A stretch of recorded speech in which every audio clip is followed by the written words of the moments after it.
Hello and welcome along to the second session of the day here at the Live Lounge in Portsmouth and the start of our Group B campaign. Before we preview tonight's action, let's take a little look at some of the players who are going to be involved. Sean McDonald knows what it takes to make it through to finals night here at the Super Series. He was a beaten semi-finalist back in Series 3.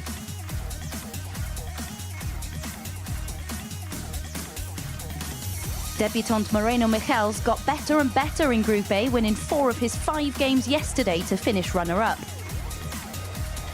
James Hurrell rarely looked anywhere near his best at the start of the week, but still did enough to steadily pick up points. He then reminded us what he's capable of with a superb performance, averaging 101 in his opener yesterday.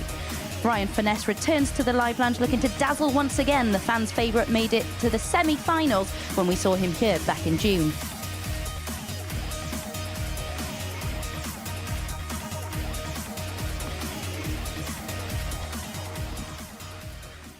Yes, Scott Marsh also in the lineup tonight, making his debut here at the Live Lounge in Portsmouth. When you look at his results over recent months, struggled to make an impact on the Challenge Tour, I think it's fair to say. What are you expecting from him tonight? Well, when he played down in Southampton, our former venue, he was very good. He was part of the, the early brigade of players that sort of the limited pool we had to pick from, as well as Sean McDonald. And, at times he was very, very good. And prior to that, when they were still playing at home, he was playing in the garage at home and producing some great stuff in some ridiculous heat. So maybe he prefers to play in hot conditions. Well, he's going to get that tonight in here because it is roasting. It really, really is. Let's have a look then at the group breakdowns and confirmation that John Henderson is our first player through to finals night. He progressed via Group A, a really comprehensive victory in Group A for Hendo. He's going to certainly be a threat on finals night. Then Group C got underway this afternoon, and it is Cantella and Sherrick who lead the way at the top of the Group C table. Fallon Sherrick, it was consistent from her today, wasn't it? Yeah, her range wasn't as wide as it was in Group A, where we've seen that brilliant 105 average from her, but we also seen the other end of the extreme. And she's rightly placed for me. I think she's well worth that 4 out of 5. Very solid today, as was Cantella. I think Scott Baker will be scratching his head a little bit when you look at his running average numbers for the day, how he only picked up the 3 wins. And credit to Sam Cromwell. We feared early doors because you could tell he was really struggling with the environment and the task in front of him, but he picked up a couple of wins and finds himself on 4 points, and good for him. Yeah, we spoke a lot about consistency when it comes to Fallon Sherrick. I think it's fair to say the same about James Hurrell tonight, isn't it? Yeah, absolutely. Another one with a big range. We've seen that lovely 101 average in the first game of the day yesterday morning. But again, then we've seen the extremes at the other end, and he's averaging sort of 84/85 over the course of the 3 days in Group A, and incredibly, he's been installed as the favourite to win this Group B. Yeah, let's have a look then at the outright betting for this evening's action and for Group B as a whole. As Mace just mentioned, James Hurrell is the favourite. Pretty difficult to pick a winner out of that lineup, though, isn't it? Yeah, I think any one of those can win this group. There's not a lot in it. It looks quite big, 5-2, 7-2, but it's very small. It's only a couple of points, and probably because you mentioned recent form of Scott Marsh, but that can count for nothing coming into this because it's a completely different environment and a completely different mindset. It's the opposite to knockout darts, so we may see a little bit better from Scott Marsh. And like I said, I'd make them sort of, I don't know, maybe 3-1 across the board. I think it's that tight. Any one of them can win this group. Yeah, Michels is someone who really impressed, really grew into the week, didn't he? So surprised to see him at 7-2. Yeah, he's a player that hasn't played a great deal of darts at this level for quite some time, but a former tour card holder, of course, played in a couple of world championships, and his levels day on day got better and better and more consistent. And like I said, any one of these guys could win it, and I wouldn't be surprised whichever one it is. Yeah, let's have a look at some of the standout bets for this evening's action. Then this treble will return you over 3.5 to 1, starting with Michels to get the better of McDonald. Talk us through these selections. Yeah, I think these are the most popular bets on the exchanges. I think that first one may be down to the fact that Michels has played so much darts here this this week he's going to be the one up to speed, and they may be thinking that McDonald's going to take a bit of time to get into things. Hurrell versus Furness, player 180s. Furness over 0.5. I particularly like that one. He's got it just 180s, and we know he hits a lot of those. And then Hurrell versus Marsh, total legs over 5.5. I'm not quite sure why that's a popular bet, but it may well land. Yeah, and when you talk about Sean McDonald, you mentioned it may take him a little while to settle. He's not played a great deal of darts this year, has he? No, and he does that. I can't remember what he does for a job. It may be a job that takes him away for large chunks of the year, and that's why he doesn't play a lot of darts. But one thing we know we get from Sean McDonald is absolute commitment. He throws and tries with every dart. Right then, let's get Group B underway, shall we? And hand over to Henry Deacon in the commentary box. Thank you very much, Abby. Thursday nights under the lights here at the MODUS Super Series, and the action is about to get underway. 10 games for your entertainment between now and around about 1 o'clock in the morning. And we kick off with a man who we haven't seen here for quite a while, Scott Marsh, the former British Open champion back in 2021. We saw him at our previous venue in Southampton, but yet here in Portsmouth, he takes on Michels, a man who we've seen over the last 3 days here in Portsmouth, the 38-year-old looking to qualify for finals night on his debut. And what a fantastic debut he has had so far. So, Marsh against Michels will kick the evening's action off here at the Live Lounge in Portsmouth. Game 1 of 10.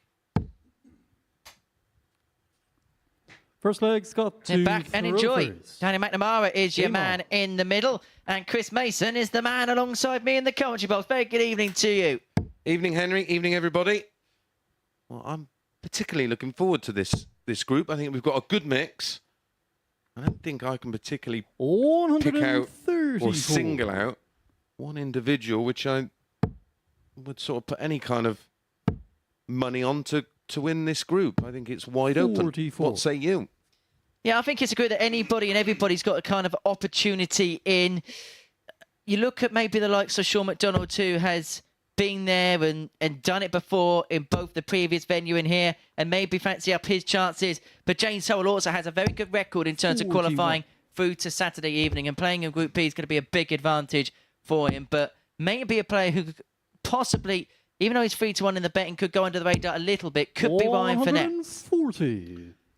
Yeah, and Ryan as well, of course, proven at this level. I think anybody who averages 87, 88 over the course of these 2 nights of Group B action will go very close. 140.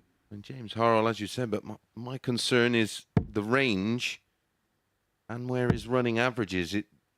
For me, it's not high enough to 30 to win a Group B, but maybe proven wrong. Won't be the first time, won't be the last. We've seen some great stuff over the years from this man, haven't we? Just mentioning on your way down, former British Open champion. Now, he played Connor Scott in that particular final over at the Bridlington Spa. 165. Connor Scott raced into a 5-2 lead. Scott Marsh 165, and he literally jumped off the stage in celebration. Oh, it's such a historical tournament, isn't it? Butterwire 21.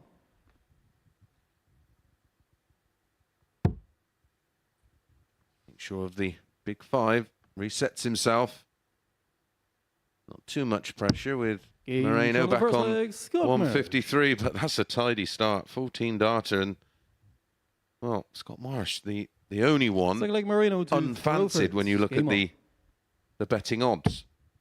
Yeah, the odds compilers to win the group had him at the spread is 1 point, isn't it? 2.5 to 1 to 3 to 1, and then that massive jump to 6 to 1 for Scott Marsh, who went off the 11 to 10 outsider in this game.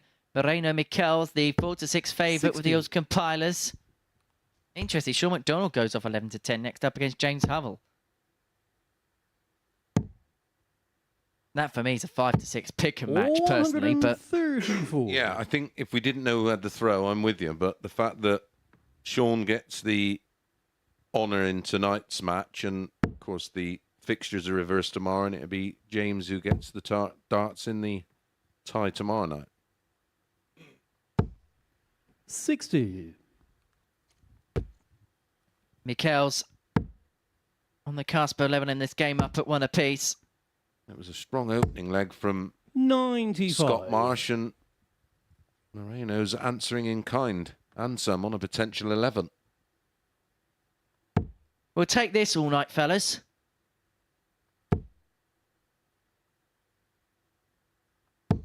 100. Moreno, you The require 1-1, 95 for Moreno Michels.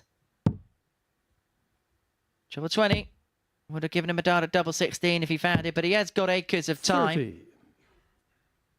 With Marsh all the way back on 281.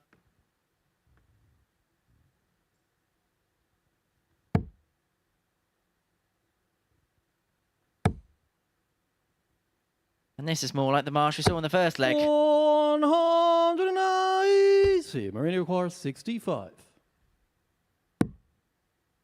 And it's going to be 2 at tops to level up. Game shot on the And second that leg, is back-to-back Moreno 14s to kickstart this match. Clinical finishing from both. Third leg, Scott to throw first. Game on.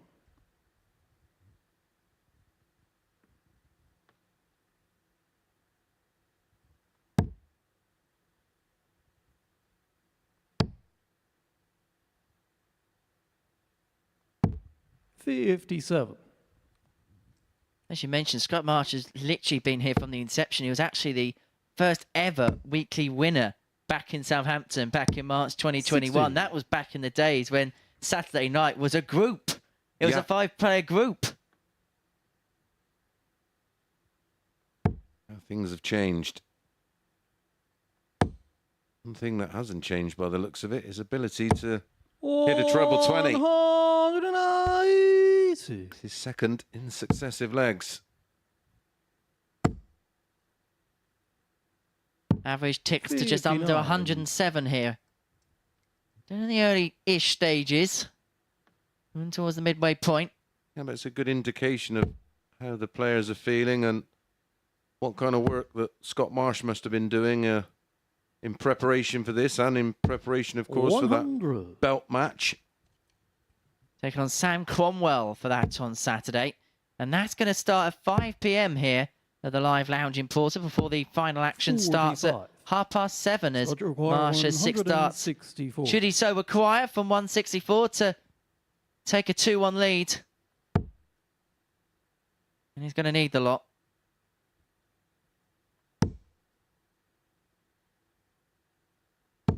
$60. Again, another very strong leg to the player on throw. 100. He picked up a fair Roger few require titles over the 104. last few years as Scott Marsh, another one of those that I felt that really suffered through the lockdowns. Tops for a 15 dart hold. 84. Slightly dragged, you can see by the reaction.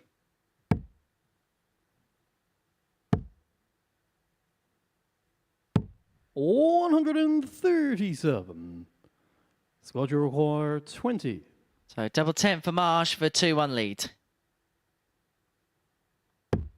Game shot on the third leg, Scott Marsh. 14, 14, 16 to start. The standard has been Fourth leg, Moreno laid to down throw quite first. considerably. Game on. Yeah, Scott Marsh averaging in excess of a ton. Certainly not for the first time in 140. this discipline. Furness is the one. He's put in some blistering numbers, hasn't he? He hasn't been playing too much outside of this competition, but he has been telling me that in practice and preparation for this event, he is in fine fettle. Well, he's one of those players that is proven 60. in this course and distance.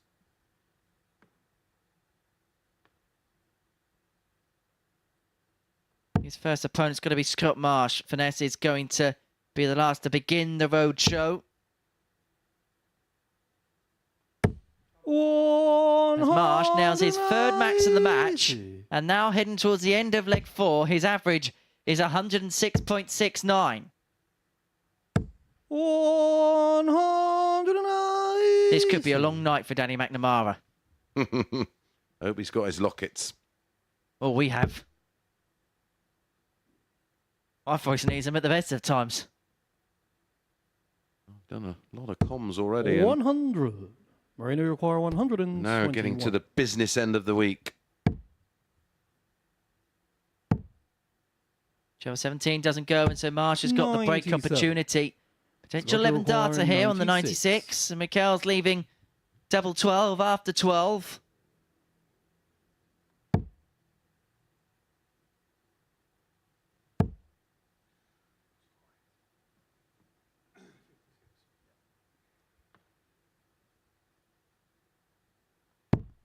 $56. Marina Both on require a- 24. On a double after 12 darts. Has to go. 12. Oh dear. He will Scott be. require Well, that was 40. scoreboard pressure, wasn't it, from Marsh, making him aware he cannot afford to make a mistake.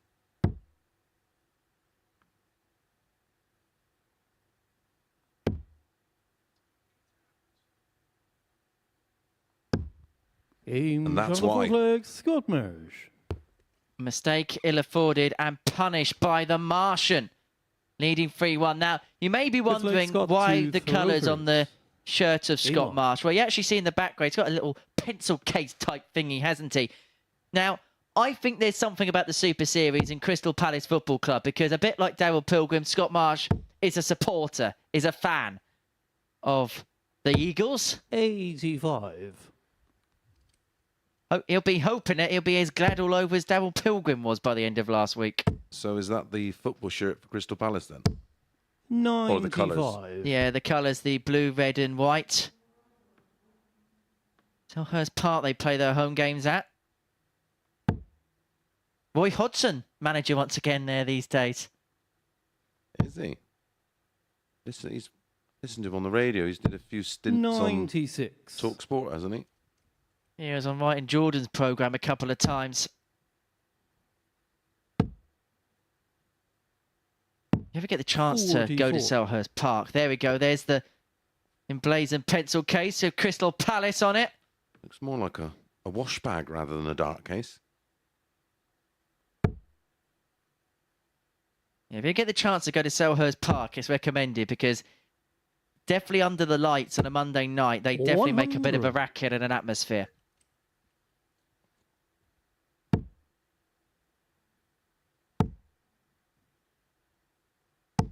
$60.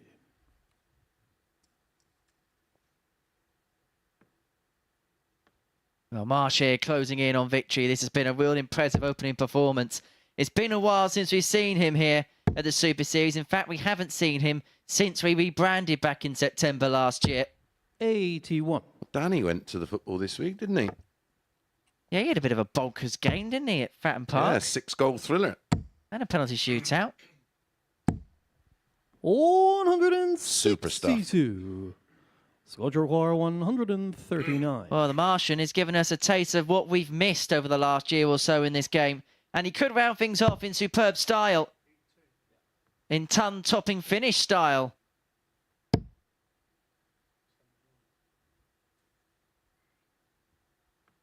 Should be treble 13 to leave 32. 107. Marina require 140. This to save the game. Well, if you've only been following 100. darts for a short Scott period or the O'Hara, Super Series 32. for a short period and didn't know too much about this man, Scott Marsh, well, now you do.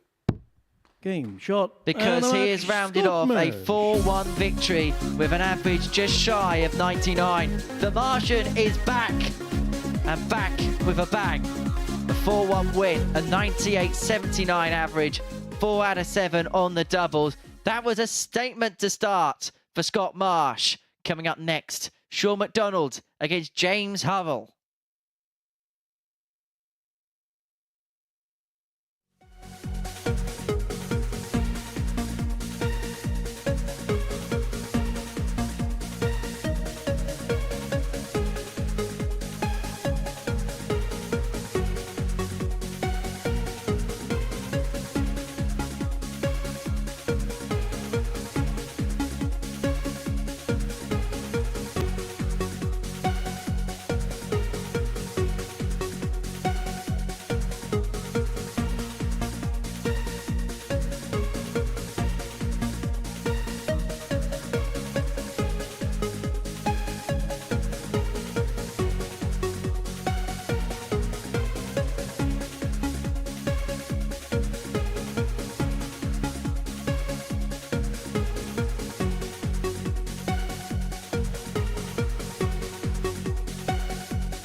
Next up then, Sean McDonald against James Hurrell, who, as we mentioned earlier, will hope to consistently perform at a higher level in Group B. As for McDonald, not played a great deal recently, so it'll be interesting to see where his game is right now. Before we get into this one, let's hear from him. He's been speaking to Henry.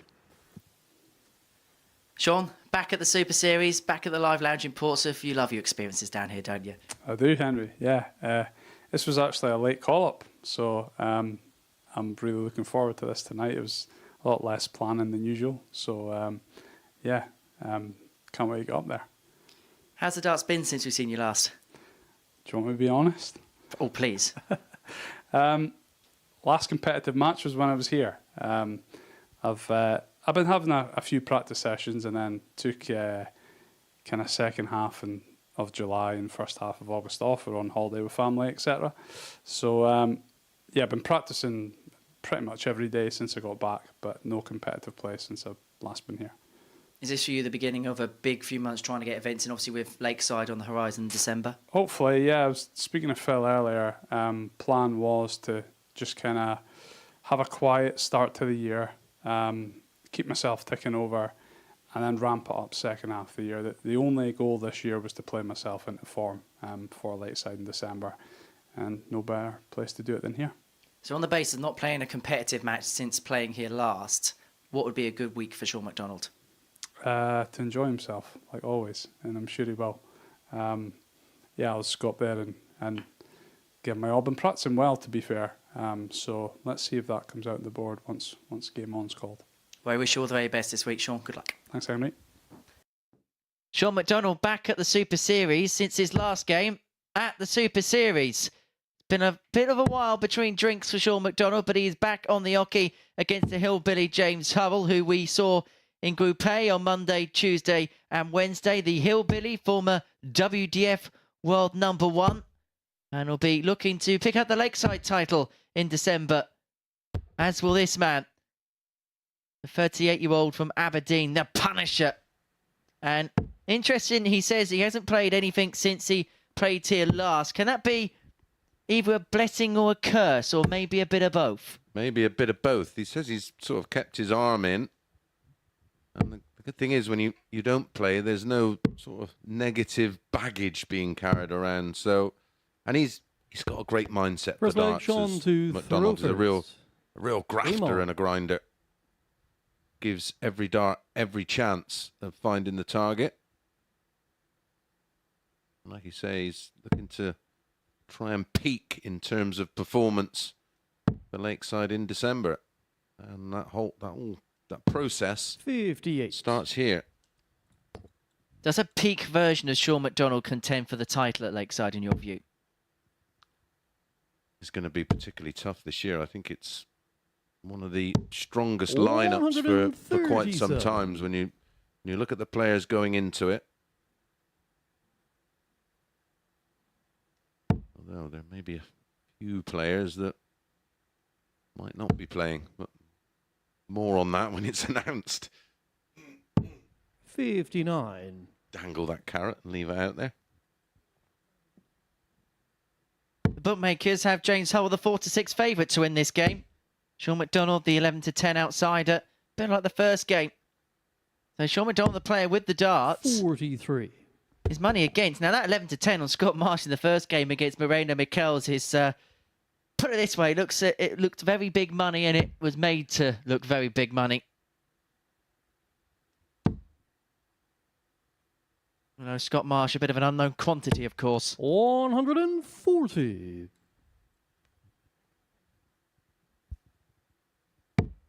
Only if you've started watching darts in the last week. 85.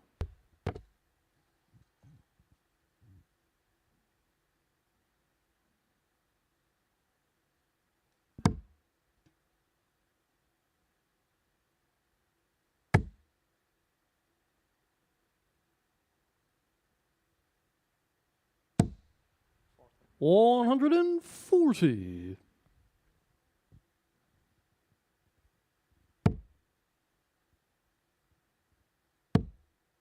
McDonald first to finish on 104. 100. Sean, you require 104.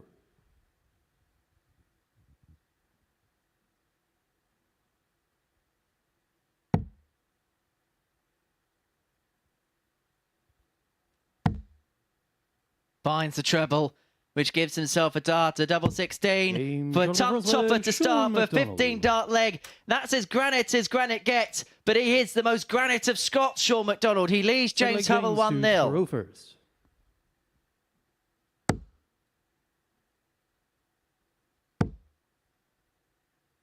We know this man has gears, James Hurrell. Yeah, we've seen them yesterday morning where he defeated Moreno, who just was on the end of a thumping from Marsh.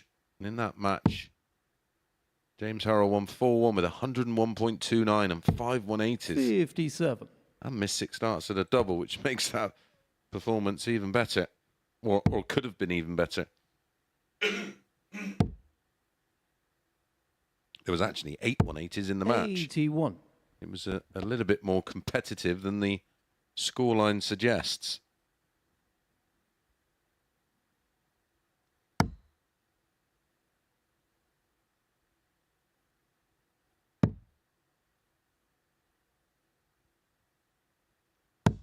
$98.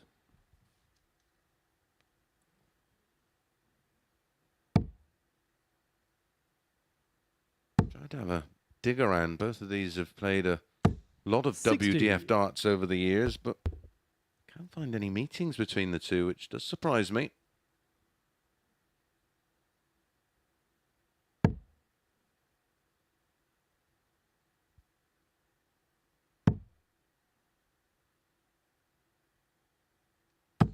But of course, there is, I suppose, nowadays a possibility that both of these players will be seeded in those events, and if they don't get far enough, and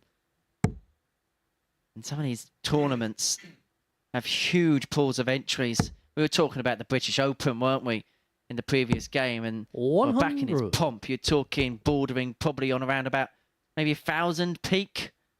Oh, at least. Yeah, at least. It was a massively popular tournament. When it was played in London, I think it was the Rainbow Suite. You would get you would play in either a morning stroke mid-afternoon session or an afternoon stroke evening session, and we advise not to go in prior to that because of the amount of people there and 40. The space available. Sean, you require 112.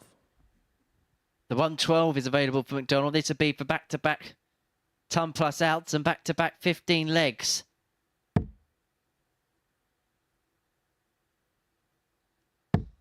Very first British Open was all the way back in 1975, so 38. Not too long after the inception of the 40. World Masters. Alan Evans winning the very first one, beating Game on the second Alan leg, Glazier in the James final. 16 dart hold. Third leg Sean to throw first. Game on. For James Hurrell. Yeah, just reading up a bit more about that tournament. It used to be televised on the Beeb. Yep. Ceased to cover the event after 1983, but his actual traditional time slot in the year was between Christmas and New Year. And in matter of fact, the 1975 championship was played in late 1974. Yep. Yeah, so it was the forerunner 42. for the then embassy. Nowadays, very much an autumn event. Just having a look at some of the names that are on that trophy, as you mentioned. Well, John Henderson won it in 2008, beating Gary Anderson in the final. Endo, of course, into Saturday night's final already.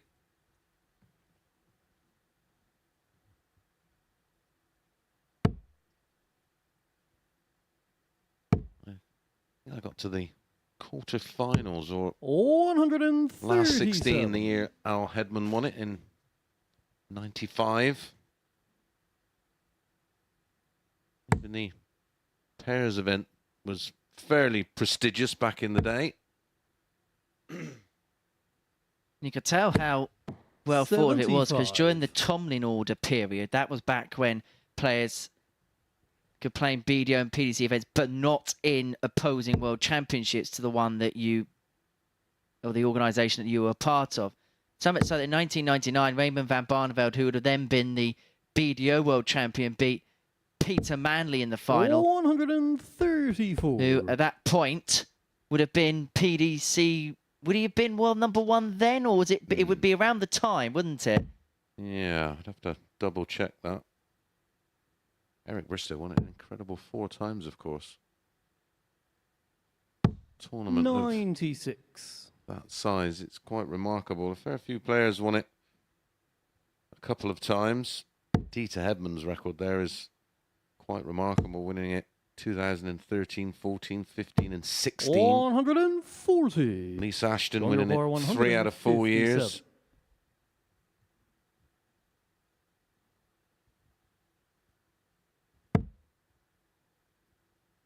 Even a shout out to our colleague Corinne Hammond, who won it in 2017, beating Anastasia in the final. 57.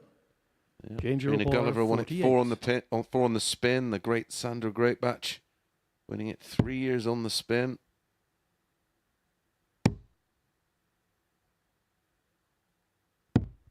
$32. He's already had a 104. John O'Barr, 100. Can he find a ton out? For 2-1 lead, and Hurrell poised for the break.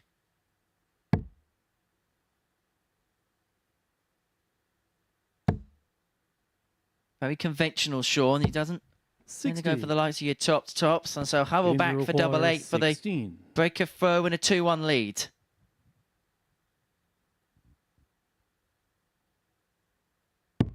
And it is a break for the Hillbilly. 2-1 he leads, 16 dart leg that one. Yeah, and he's good for that lead. Fourth leg, James to throw first. Game on.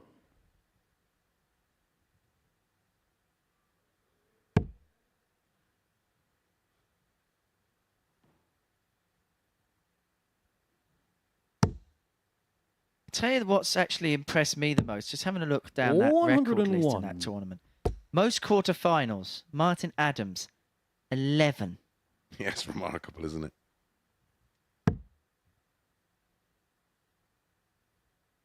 The defending champion in the women's competition is Lisa Ashton. Whilst in the men, it is Reese Colley.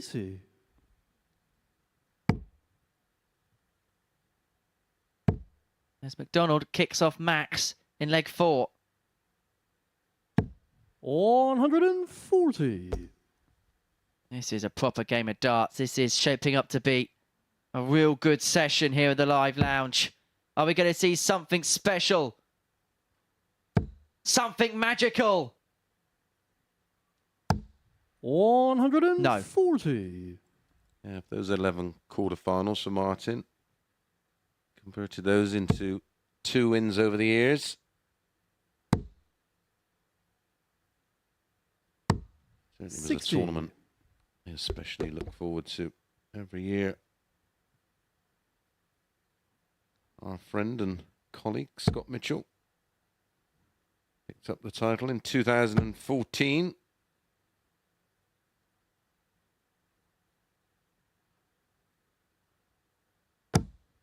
Yeah, that was one of the first years when they reverted from set play to leg play in the final, because in that competition for a lot of the time, they played it in set play format, didn't they?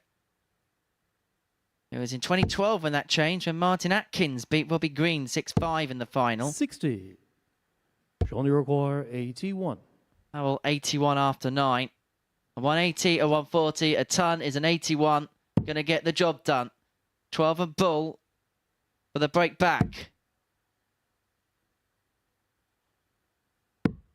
56. Right on the money. 140. He'd hope to return to the 25.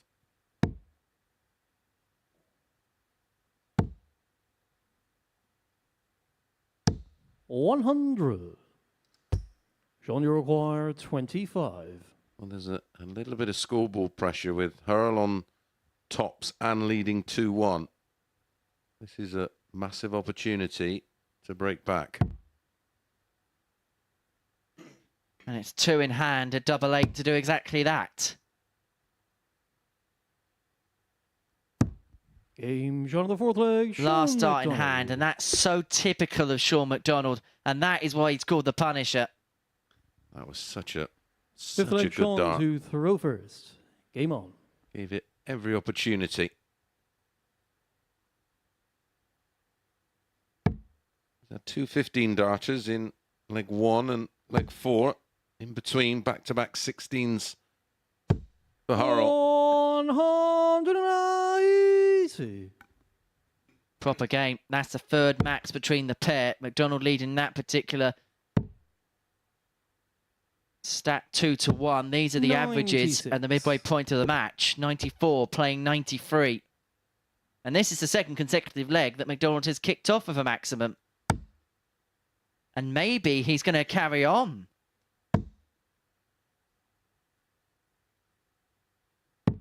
Henry. 87.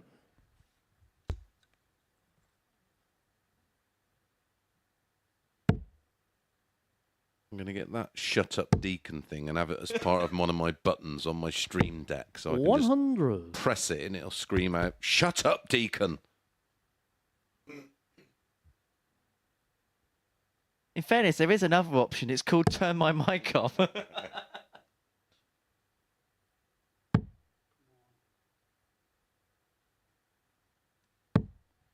So if you want to be the most popular person on Twitter tonight, you know what to do. Talking about Twitter, get in contact with us via Twitter. We will be getting in touch with your communications tonight. So do fire your questions into us here in the commentary box. Just looking at the prize money, going back to that British Open. 1986, when Eric won his fourth and final British Open. He took home 100. £5,000. Now, the winner, or the last winner, last year in Reese Colley, won £3,000. 171. Say John no more. Barn, 92. Say no more about that visit for James Hurrell. That was an excellent setup to pile the pressure on the McDonald throw. This could be for the third break in succession if McDonald can't find something here, and he's not going to. 52. Understand James why he Barn, stayed there. It was 36. inviting. So invitation to break for Hurrell on double 18. Game shot on And the he only fifth needed the leg, one James dart, Hurrell. 13 dart leg. That's the best of the match so far. He leads 3-2 and now has the darts to complete Sixth the leg, job. James to throw first. Game on. The 171 doing the damage to leave the 36.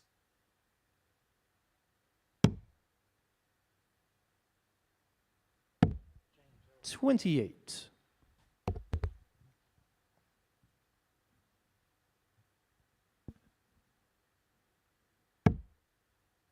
We've seen a great standard tonight so far. And we're still yet to see Ryan Furness in action. 134. He will be up next, Henry, facing Scott Marsh, who was very, very impressive in his opening match.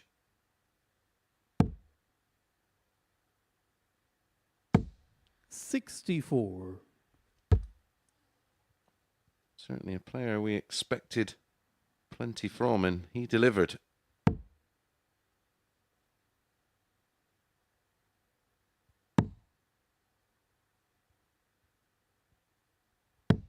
$84.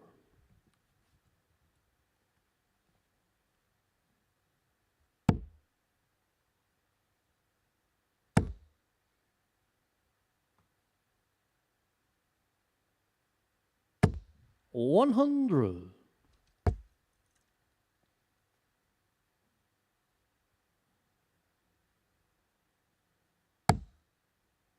McDonald here in a very good spot to give us a fourth consecutive 135. break of throw.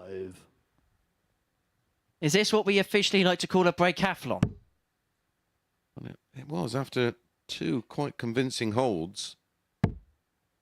I thought that was going to be the nature of this match, but 84. John, your Some- par 148. timings of some very big scoring phases. Well, he's got time here, McDonald, to send us all the way. And if this does go by way of 4-3, we don't expect it to be the last tonight. No, it's got the potential to be some real tight matches. Like I said, I can't see a lot between the field.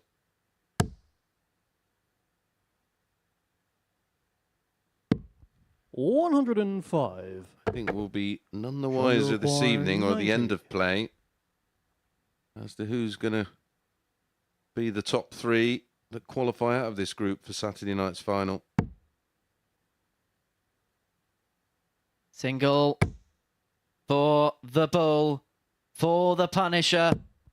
But he's not going to punish to the hilt, and the hillbilly has an opportunity to win the game if he can climb the ladder to success. Yeah, to do it in some style. Treble for double. It's not to be for the hillbilly. 60. And so, McDonald to send us all the way to a deciding 33. leg.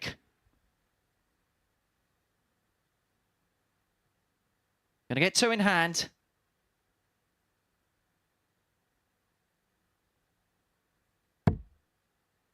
And it is 2 16s. Game And we are going to leg 7. 3-3 between McDonald and Hurrell. Longest leg of the match, that one. Seventh and final leg, Sean, to throw first. Consider that was a 17 on. darter. And that's the longest leg. Shows you how good a game this one has been.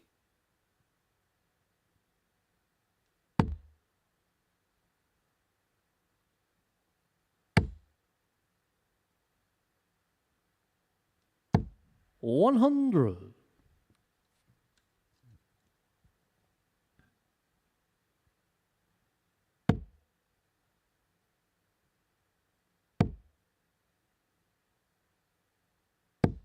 $24.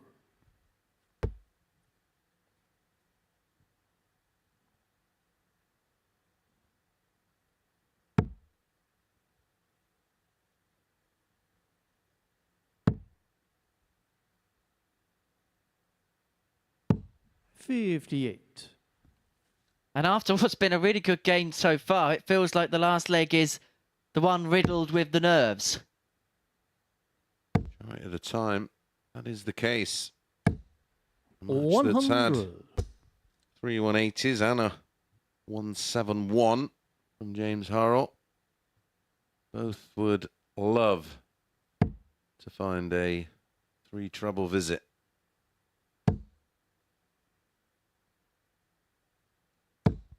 $60.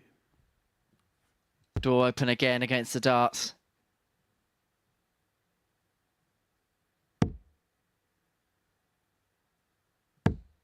What's it you were saying about a player wanting to look at 3 trebles in a visit? Hurrell has done exactly that.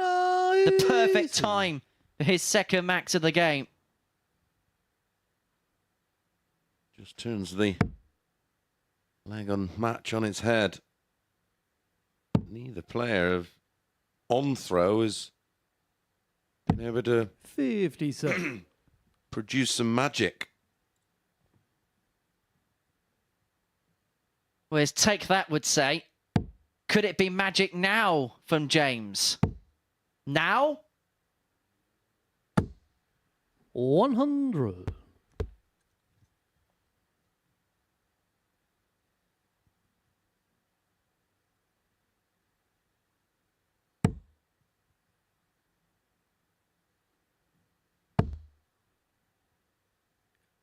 Oh, he'd love to pick off the 57. 99. Well, only Danger required, 30 in it, but 97. it's Hurrell who gets the first poke. Treble 19 gets it 2 at tops. To round off what has been a fabulous match. Game. And the shot, hillbilly and the match, rolls into a James first Hurrell. win as he gets the better of the Punisher, punishing the Punisher. Sean McDonald in a last leg decider against the darts. High quality affair The stats on your screen reflective of that. A 94.36 for James Hurrell, 4 out of 7 on the doubles. Sean McDonald, 3 out of 6 himself. A 14 darter to finish off the job as well for James Hurrell. The worst leg in that match was a 17. Hurrell gets a better of McDonald in 7 legs.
So Scott Marsh in action next, looking to back up the performance delivered in his opening match of the night, where he averaged a shade under 99 in his 4-1 win over Michels. He's taken on Ryan Furness. Before we get into this one, let's hear from the Salisbury man now.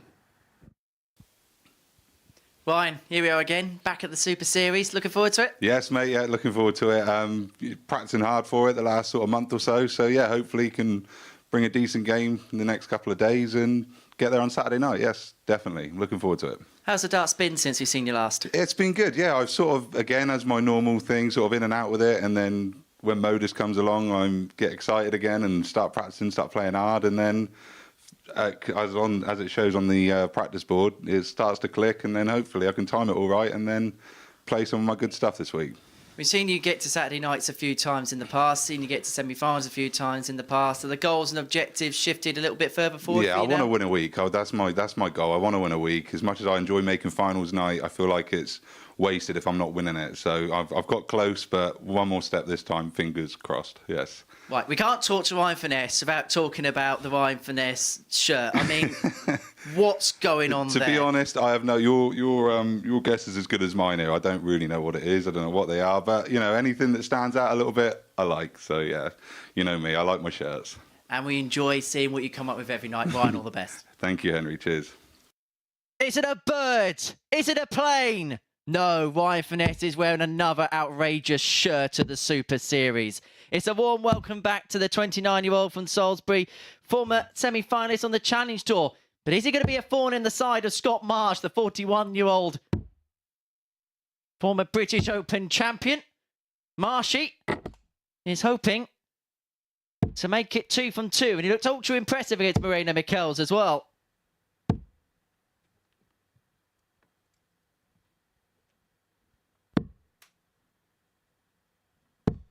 What are your thoughts on this one, Mace?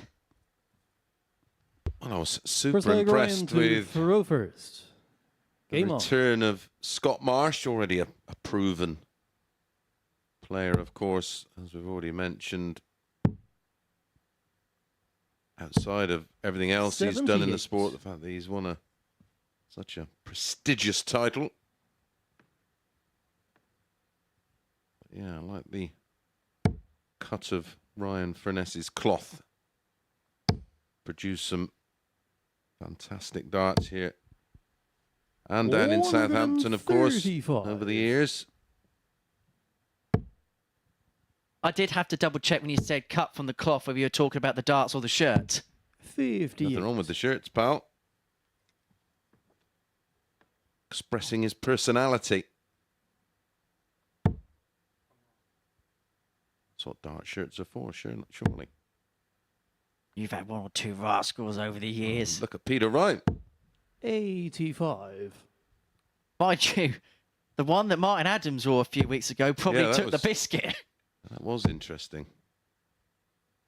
Yeah, 100. Ryan Furness, king golfer in his spare time. Yep. Very And- good golfer. His friend owns a golf shop, and so he uses a lot of shirts that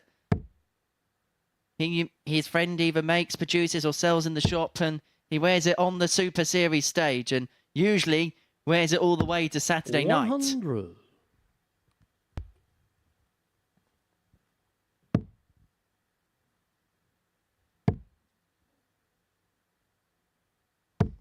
$47.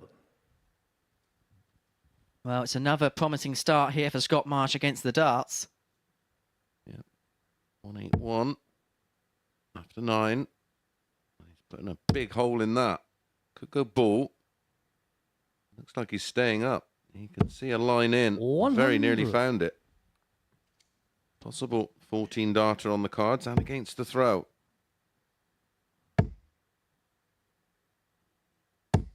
$100. Scott, you require 81. Kicked off the night with an average of 98.79 against Michels. And there's indications very early on in the piece here that he's not going to be dropping too far below that level, but he misses the big number there. Of course. Right on cue. Single 13. 41. Leaves tops. Ryan, you require 118. This has got to go to hold. Trouble 20. Would have left double 19. 58. So, Scott, slow you're start to the match. 40. Of course, advantage with Marsh having already played one. He's got accustomed to the stage and the surroundings. Game shot on the first leg, Scott Marsh. And a tidy enough start. 17 dart break of throw. Now, you know how I've been so bad for jinxing things? I'm going to try a bit of reverse psychology here. There's not going to be a 9-darter in this next leg. Second Scott leg, Marsh Scott and to Ryan Furness, throw first. neither of them are going to hit a 9-darter in this Game on. leg. You could have said this week would probably be slightly less ambitious.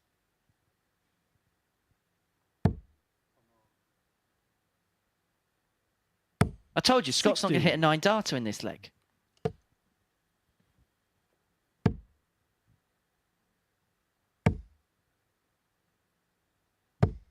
And mine's not going to hit a 9 darter in this leg. We held our breath for a moment there. I think everybody at that point wanted to see a 9 darter go in. Someone's going to hit a 9 darter, and Henry Deacon was getting a P45. 21. Oh yeah, I've got that for you in my back pocket.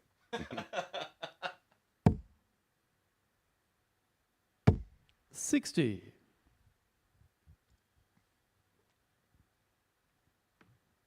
Do you have any questions or comments for myself or Henry? And you're a social media user, and you use 50. what was Twitter, now X, at MSS Darts. We have well, Henry has the app open in front of him on his laptop. You can contact us. 134. And we are, of course, on Instagram, Facebook, and TikTok at MSS Darts. If you're outside of the UK or not watching on Sporty Stuff TV, welcome along to the Modus Super Series YouTube channel. 100. Please subscribe. On your corner, 167. Give us a quick like. Only takes you a second. Helps with our analytics. And don't forget to hit that notification bell. 81. The fish from On your Marsh. corner, 170.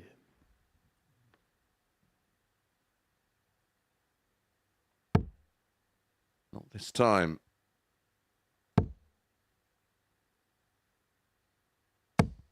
41. This for the break back On for your corner, Ryan Furness. 86. The 86 for 1-1. It's going to be 2 in his hand, a double 16. Game on the second leg. And then it Ryan goes 15 Furness. darter, 1 apiece. Not really seen a bad leg tonight, have we, so far? Third leg, Ryan to throw first. Game on. 17 darter. Longest leg of the session. 57. Good darts tonight. Yeah, do get in touch with us. Play if you're having your say. And we will get to those comments as the night goes along. 81.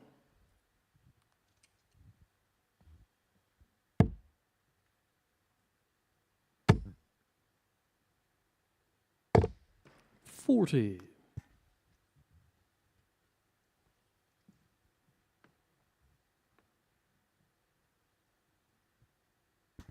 See by the reaction of Ryan Furness, he put back in 15 and 60. but unfortunate with the bounce out.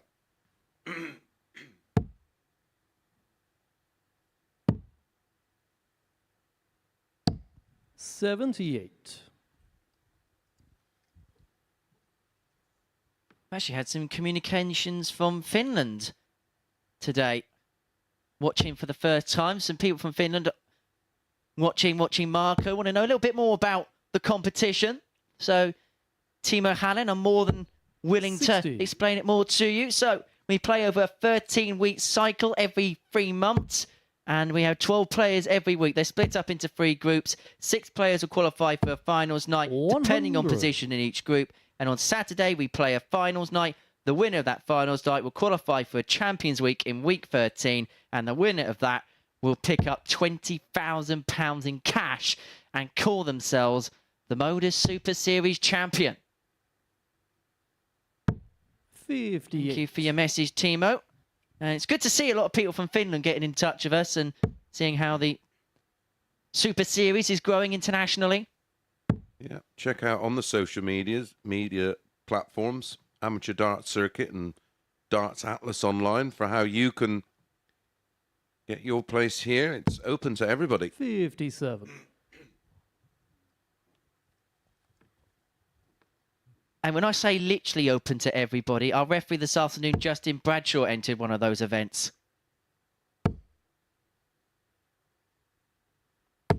100.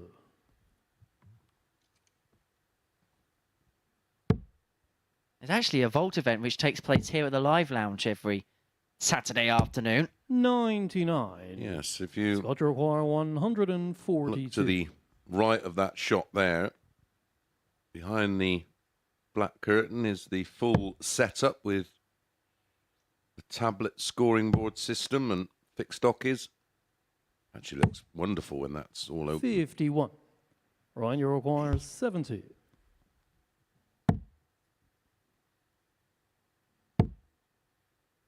And so down we go to double 16, 38. not to beat. And I've put the mockers on something else because I said we haven't had a bad leg so far tonight. And for the first time tonight, we're entering the 7th visit of a leg. Standard stuff. Has a couple of options. Treble 15's one of them. Tops. 51. Ryan, you require 32.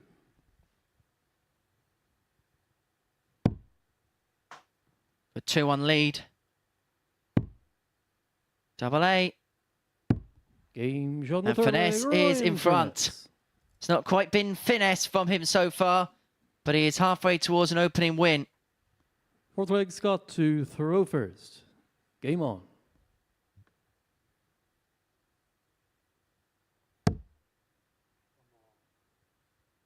What kind of bird is that on Ryan's shirt? 40. Looks like a dove to me.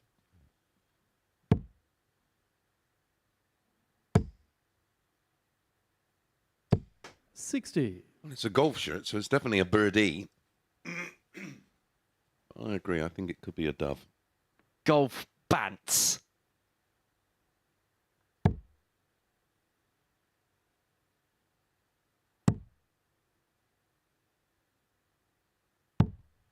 $42.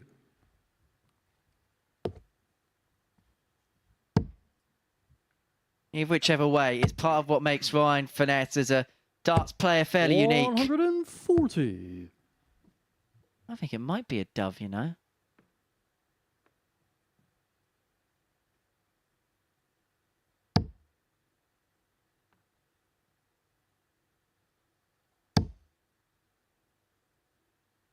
Why don't you get in touch? What do you think that is at MSS Darts? 99. I prefer a much more interesting question, but there you go. This is interesting. Oh, That is perfect nice. from Furness. Well, that may help him up the pecking order in this leg.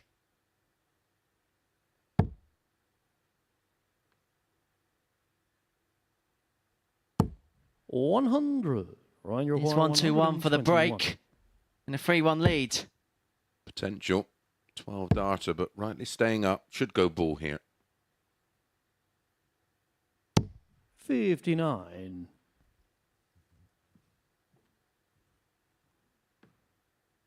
Well, from a very good starting base in this game, Scott Marsh has regressed quite considerably. And now he's going to pile in a max, isn't he? 140. Ryan, you require 62. Would have left tops. 2, double 16. Game shot of the fourth leg. The double 8 is found. Double 8's been a friend to Furness, and he leads 3-1. The break accrued. And just watch him just walk down the hockey, full of focus in his eyes. Fifth leg, Ryan. It's Furness with the darts of the match. Well, his two winning breaks of throw have both come in 15 darts. It was everything around that, which is something he won't be particularly impressed with. But 140. if he can get out of this one 4-1 against Marsh, he'll be more than happy, irrelevant of performance levels.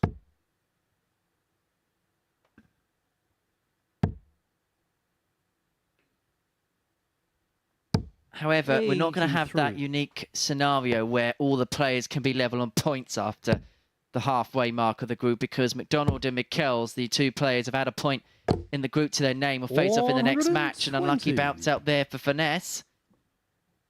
Another one. Ashley throws with a retro Paul Nicholson dart.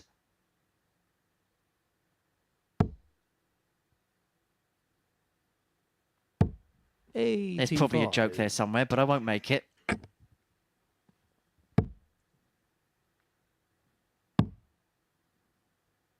Am I insane? I think, was that the setup that he used, or not too far off the one he used to win the Players' Championship finals?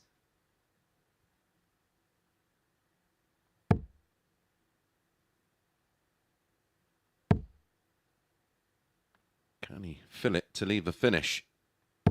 180. That's almost an ironic look there for Marsh as Furness looks to win the match with a ton topper.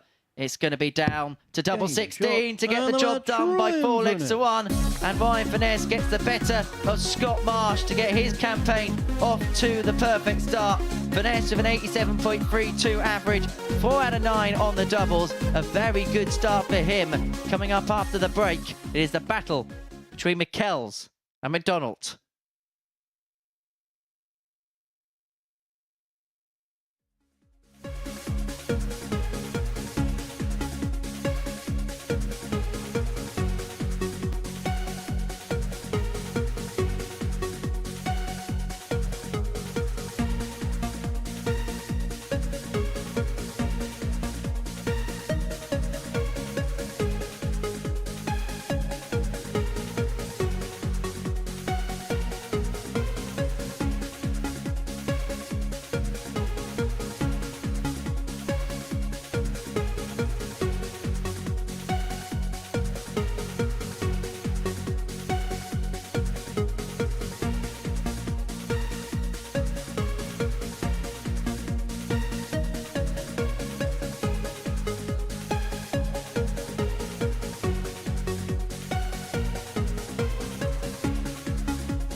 So our Group A runner-up Michels returns to the stage next. He certainly didn't play badly in his opener tonight, averaged 93, but just ran into a pretty flawless display from his opponent. He's up against McDonald, who also put in a good performance in defeat last time out. To find out which of these two will move on to 2 points, let's get back to our commentary team. Thanks, Abby. Yep, someone's O's got to go. This will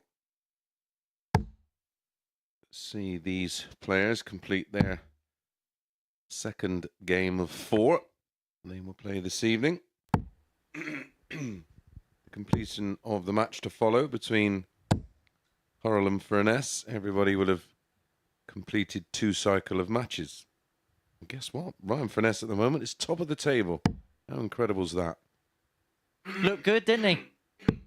Yeah, decent average as well. 88 average, couple of 180s, 50. First leg, Moreno to throw first. 4 from 9 on the 4 from doubles. 9 on the Game on. doubles. At 100 plus finish, the 110 out. Not bad, considering he'd be a bit rusty. 125. Certainly a good standard. Yeah, it's been a good standard across the board, isn't it? Only had one horrible leg. 40. And we can always forgive one.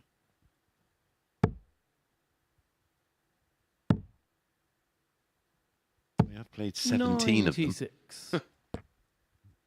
Well, as far as the odds compiler's concerned with this game, Moreno Michels goes off the 8-13 favourite. Sean McDonald, the outsider, at 6-5. Moreno in defeat to Scott Marsh, averaged 92-96. He 96. converted a quarter of his double attempts, and that was off the back of a 65 combination. Yeah, McDonald averaged 87.98 at 104 out. He was 50% on the doubles. A couple of 180s. Certainly not too far off the pace of Moreno. Perhaps feel he should have won that game as well against James Hurrell. 100. Well, he had the darts in the decider, didn't he? And it was a beautifully timed max, which changed the leg and the match, ultimately. 41.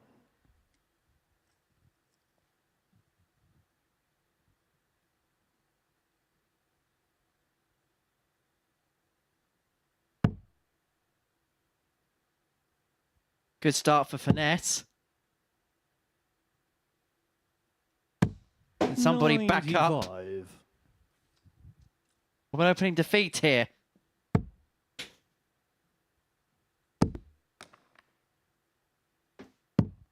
$39. If there's one thing we've been lacking this week, it's been a real big, 170. big finish.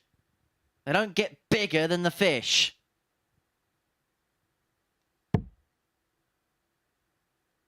Have to wait a little longer. Another one of those would be useful to leave double 18. 134. Moreno Just Didn't hang about, did he?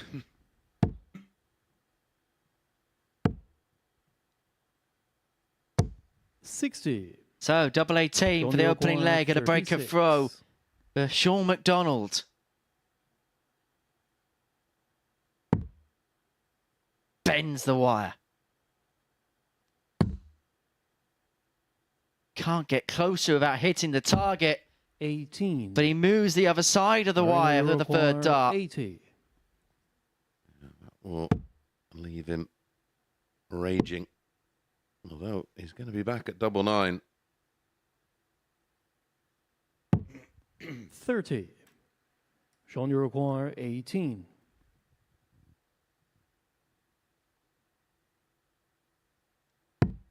Game shot on the first leg. And Sean McDonald gets the break. 19 darts. 1-0 he leads. Second leg, Sean to throw first. Game on.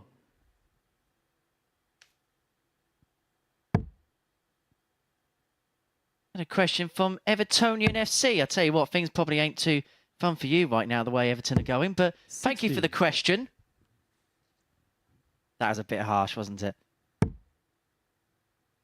Question is, when are we expecting to see the nuke back? Well, we're looking forward 60. to hopefully having our defending champion back in the near future. Keep the eyes peeled. Yeah, he will be looking to do a three-peat. What will be his final assault on a third title.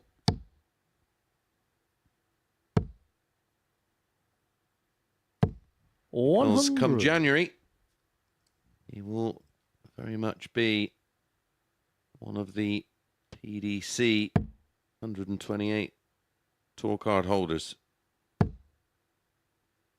mean, very interesting to see how he gets on. I don't think many new tour card holders has harboured quite the attention than Luke Little. He really has gauged the eye, and that's because of the prodigious talent that he has. 140. His level of play and performance, isn't it? And what he's already achieved at the tender age of just 16, and only really just 16, isn't he? Only a matter of months ago, I think. He's won more prize money at the age of 16 than most pros have during their entire career.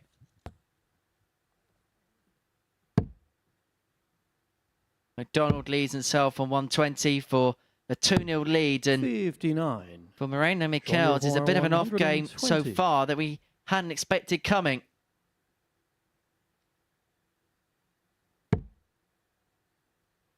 There's the treble. That's not the single. That was sort of the story of the afternoon session, wasn't it? Missed single number after missed single number.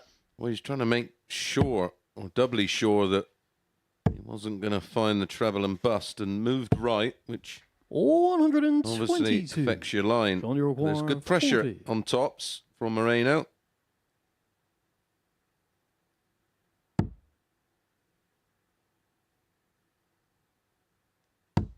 McDonald whispers to himself, McDonald.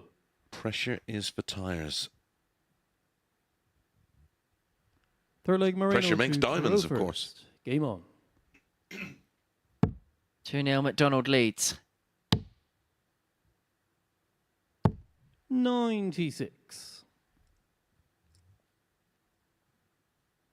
Now, just a reminder, if you weren't tuning in this afternoon, it was a great day for both Marco Cantler and Fallon Sherrock. They're the two players prizing the top of the Group C table overnight. Yeah, both winning 4 from 5. Was very much expected, of course, that Scott Baker may run away with that group. He has work to do. Only the top 2 that come out of Group C. It's the top 3 that come out of this one.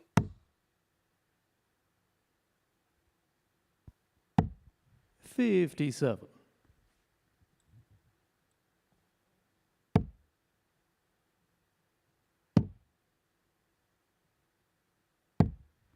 40.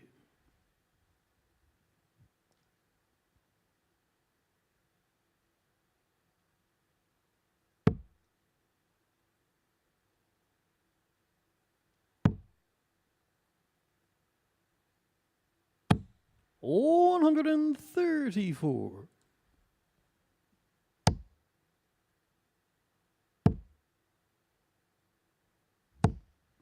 125. Sean Leroy, 170.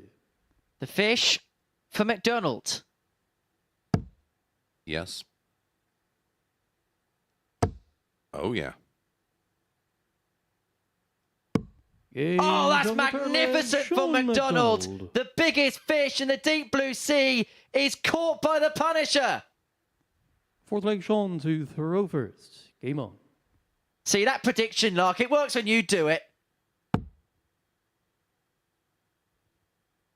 I better leave, ain't I? I've opened the door. 57.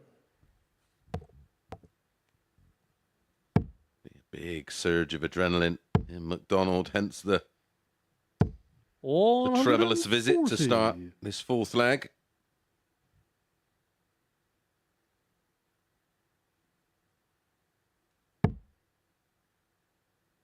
If anyone can rein those emotions back in, it's this man. 140. Yeah, his mental strength is something to be admired. 60. He is a tenacious character. It's just built in the water in Scotland, though, isn't it? Yes, they're just got that toughness, haven't they? 57.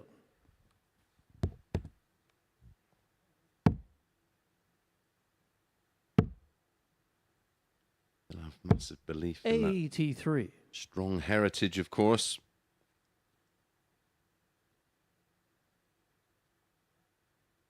Again, the Scottish Open, a competition which you enjoy but can't tell any stories about. Correct. In fact, is there any competition where that's not the case? 96. Not really, mate. They all come with a bit of stories because there's a prize money element 60. to it. Sean, you're Come with a bit of package as well. 151. Well, this is for the match and a 4-0 win.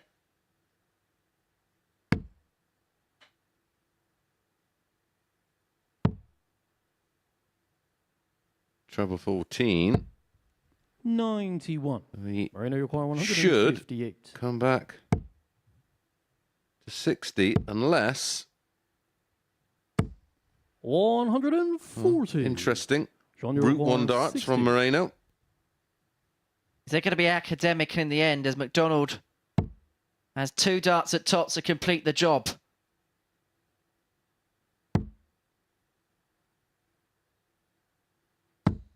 $20. But 2 match darts are come and gone. Marino, Yeah, you never require fancied that. 18. Looked awkward. Game shot on the fourth leg. Well, Marino normally Michels. is an awkward double. Moreno makes look very simple. Fifth leg Marino to A throw couple of first. match darts. Game on. McDonald.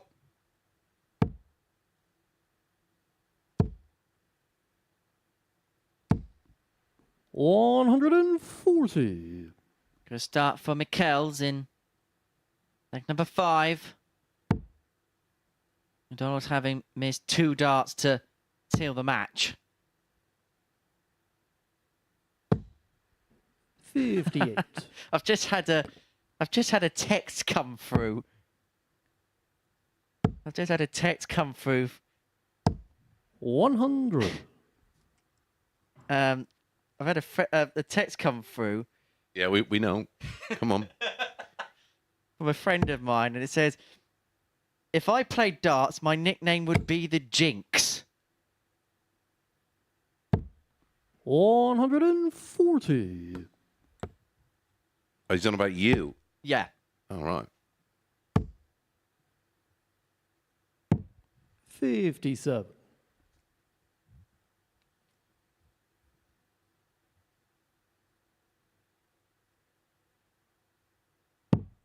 The biggest shock is I have a friend. Is it a real one? Let me see that phone. 42. I was wondering why there was an egg on the profile. 60. Well, Michels on a finish here to bring it back to 3-2. Now remember, McDonald had match darts here to win this game 4-0. He had 2 at tops.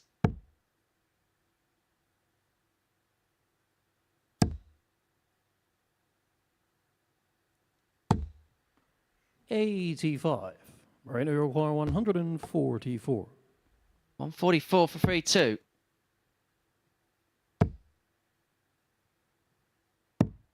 $96.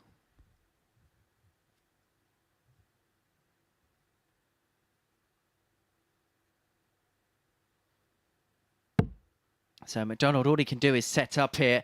Michels back on 48 to pull another one back. 100. Marino, you require 48. Stay in it. Game Nails the shot on tops. fifth leg, Marino Michels. Back-to-back 17 darters have been more than enough to close the gap to 1. 6-leg Sean to throw first. The work really starts here. Game on. It is Shawnee Mack with throw. Serving to see it out.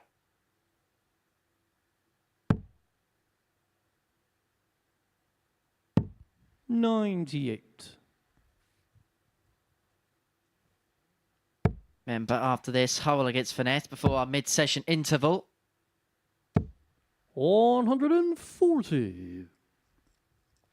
Well, I say mid-session interval, you're just going to go up and have a little chat with Abby. Yeah, a little chin wag. Assess what we've seen so far. And take a look at next week's lineup, which is very, very 28. interesting. One of the strongest Group A's outside of a Champions Week I can remember. I'm going to have good fun commentating on that Group 82. A next week. Just going to float something out there. It's a bit Champions Week-esque.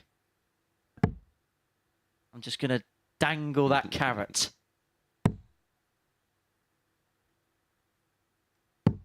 $96.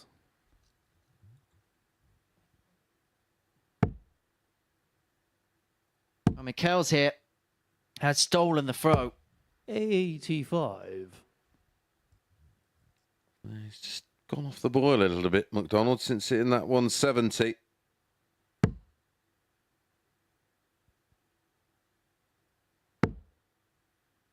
Needs another. 95. And so it's 6 starts here for Michels to send us all the way to a last leg decider. 96. And potentially would be the second game in succession that Sean McDonald has played that would have gone all the way to leg 7.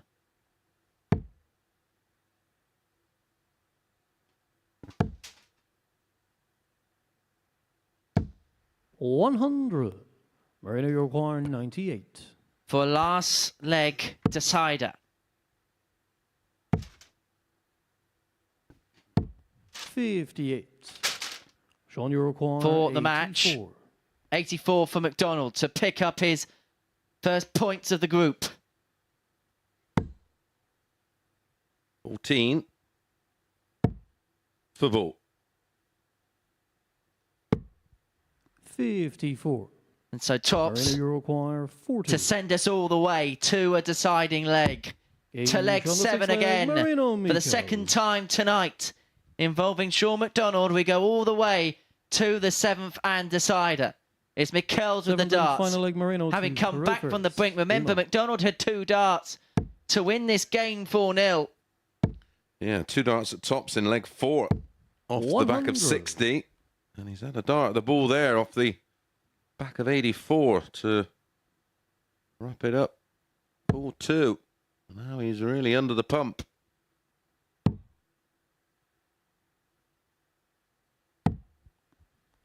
$52.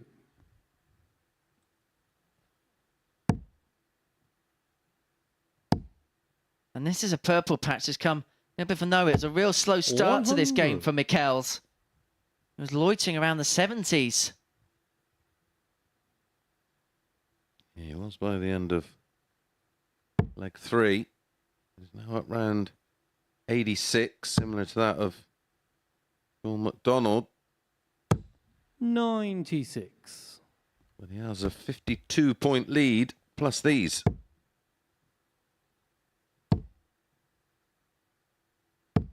$60.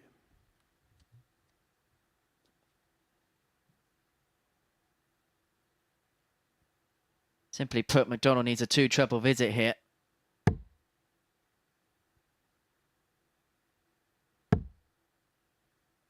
A 2-treble visit, which isn't going to arise. 26. If anything, it is giving Michels even more sands of time to complete the job.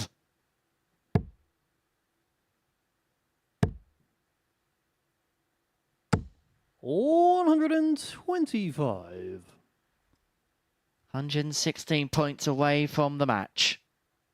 And from turning over a 3-0 deficit into a 4-3 win.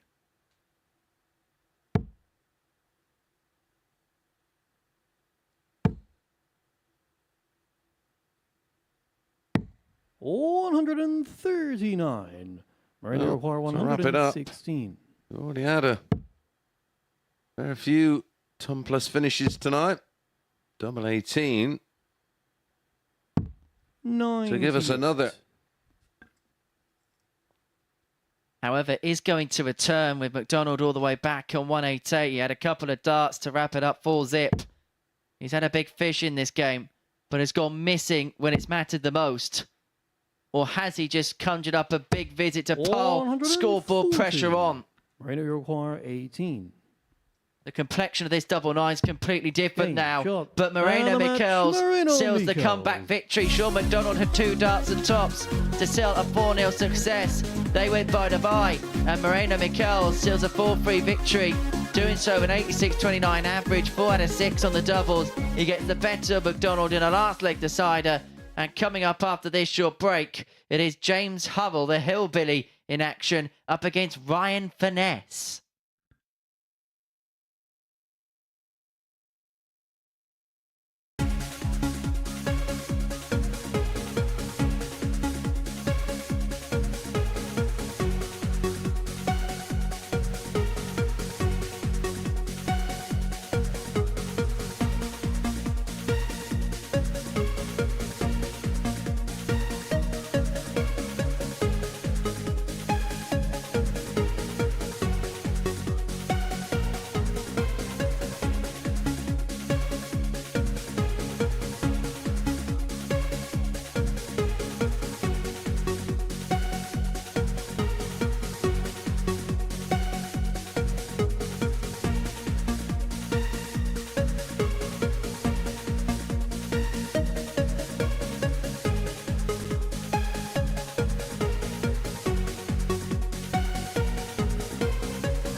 James Hurrell and Ryan Furness were both victorious in their opening matches tonight. These two did meet at Q School earlier this year as well. Hillbilly, the 5-1 winner on that occasion.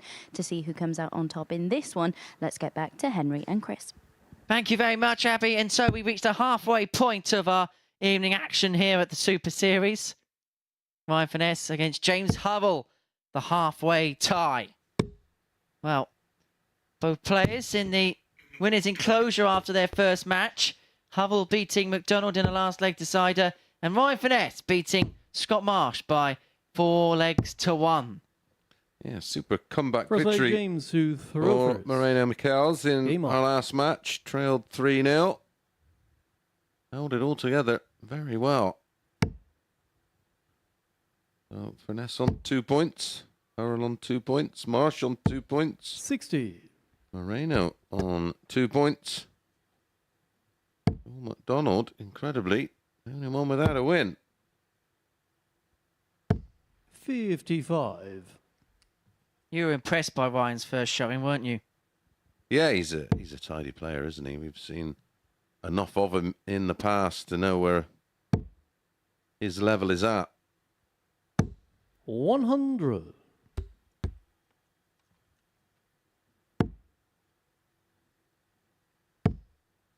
I know there is plenty rooting for Ryan. 100. Yeah, popular player whenever he's made the Saturday night here, which is been frequently. Just shows his 60. shows his ability, the fact that he keeps making the Saturday nights, of course. You don't do that from your mum's box room, do you? 100. James Hurrell equally has a splendid record when it comes to qualifying Yes. for Saturday. Only once has he failed to make it through from 100. 5 attempts. Talking about the 1 year anniversary. He played on the first night here. 60.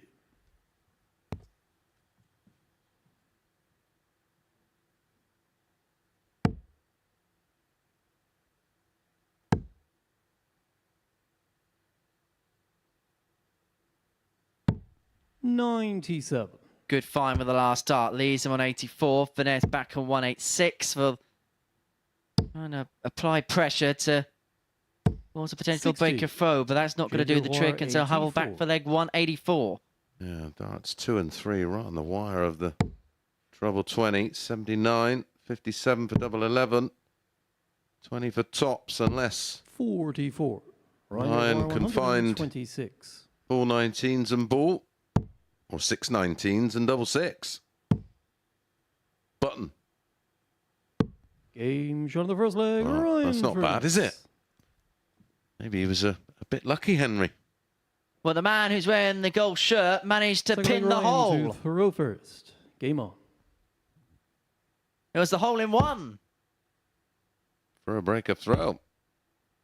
And a 1-0 lead. Now, 100. I've got the answer to your real burning question. What is it on the Ryan Furness shirt? Now, you know I like giving you all the big exclusives. And 100. getting behind Oh, the this is scenes. massive. I mean, This will break social media. Is it a budgie or something? it's in fact an albatross. 140. I've been reliably informed. They're great big things, aren't they? An albatross. Well, albatross is for hole in one. I know that, mate. Come on, now. 100. I'm a sports fan. I know what an albatross is.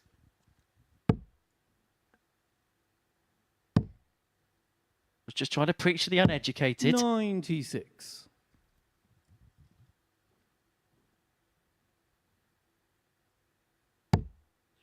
Thank you to those who sent that in to us. 41.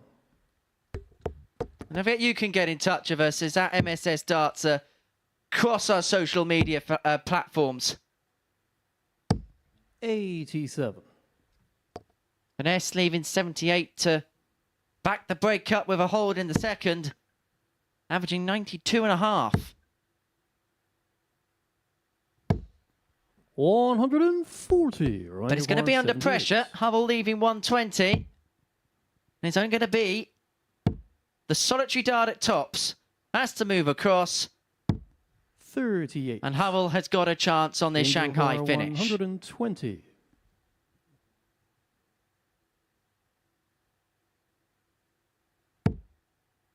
Treble.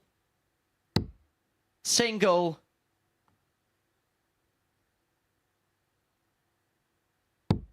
But just above with the double. Ryan, you require And so 40. Furness to double his lead. The double he wants is tops.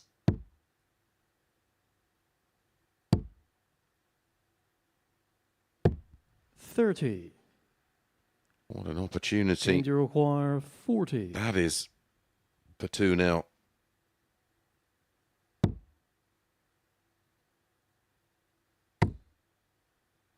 Well, that one caresses the wire. No score. So does the third. And he has to have a look Ryan, you himself, require 10. wondering how that hasn't found a route in. And he may have to watch in the background James on the as second leg, Furness Ryan fires in Furness. 5s for a 2-0 lead. Third leg, James to An ironic Furness. roll of the Game on. eyebrow. Does he only have the one? Or is it more of a James Bondy type thing?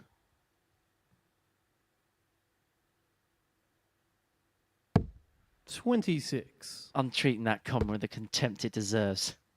I appreciate that. 100.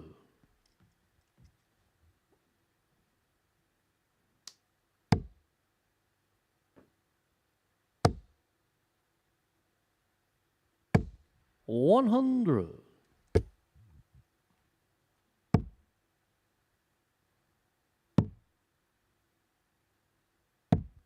$57.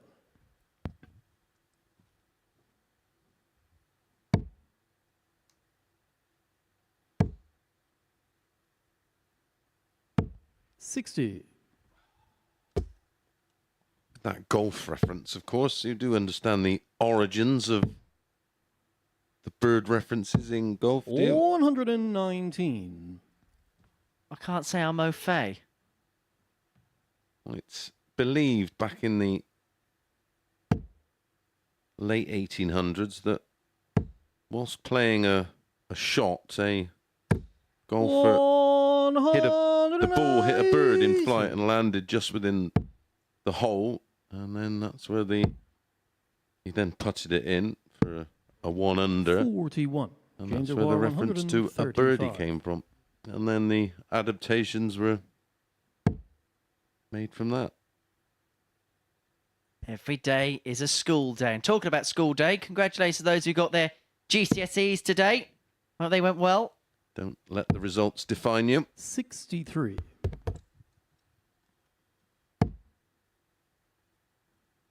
I got 5 C's and that was me. 58. James requires 72. My mum wasn't proud. Well, you still went on to go to uni and Game on the third leg, James 72 for Hurrell for which, 2-1. to be honest, sounded just like a really great time. And Oh, it was a great time. Fourth leg, Ryan. Again, a to bit like you at the Furness. Scottish Open. Can't Game on. repeat the stories.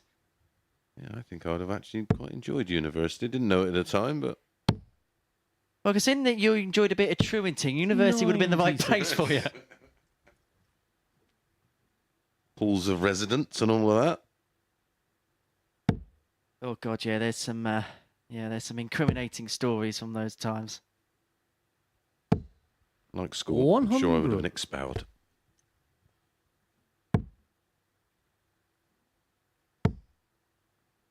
All to sit next to you. 100.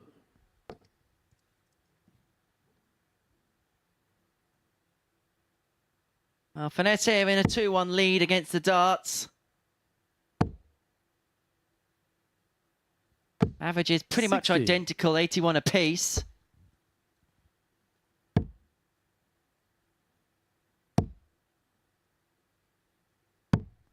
$49. All started to go a little bit wrong here for Furness. It's almost following the the template from McDonald in the last match. 60. Oh, a chance to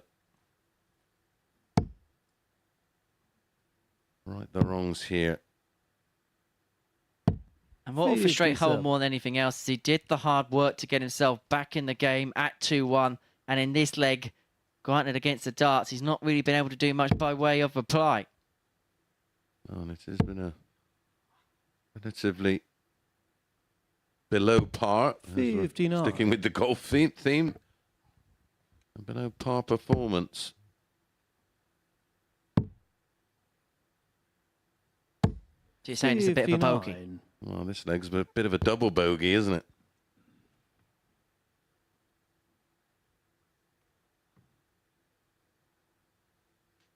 So Furness first to have finished, so a 3-1 lead. Put himself one leg away from the victory post. 140. Top 40 from Hurrell leads himself on 82, so significant pressure now on this. And suddenly from nowhere, Hurrell's piled in a big visit at the right time. 40. James Has the opportunity to level things up from 2-0 down.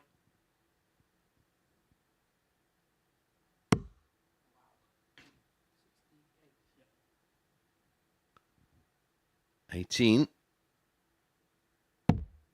Oh, chased the treble. Paid the price. 34.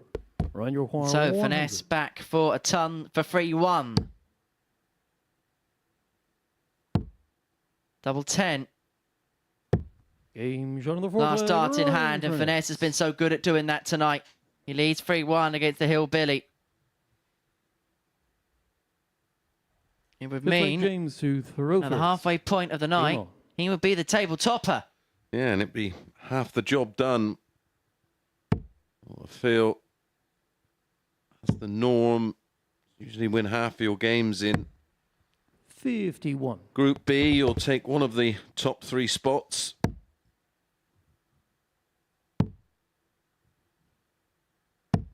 $57. Looks to be playing with a bit of nerves tonight, does Ryan? 60. Not really settled.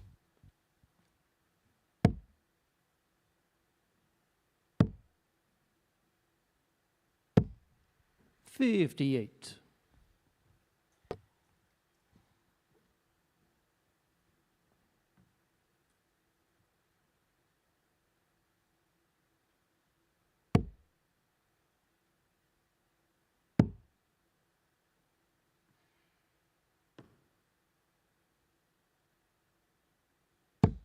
$87.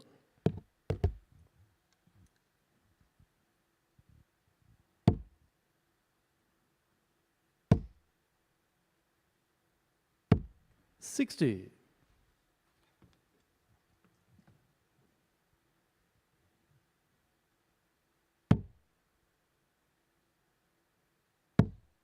Hurrell looking for the perfect setup from 303. The perfect setup applied 171. to leave himself on the champagne shot.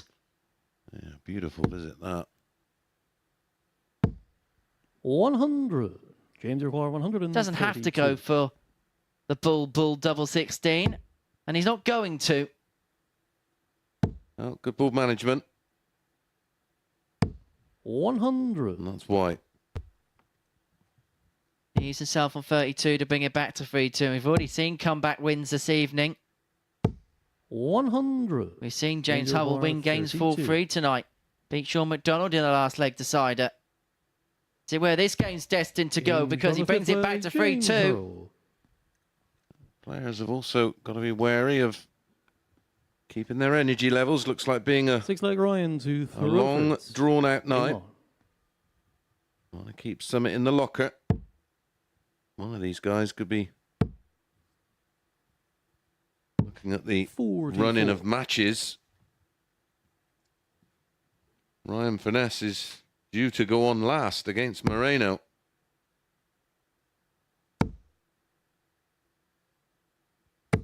$140.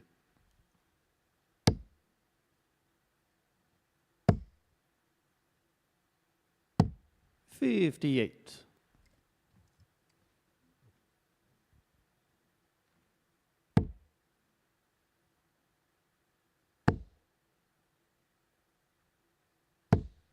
$100.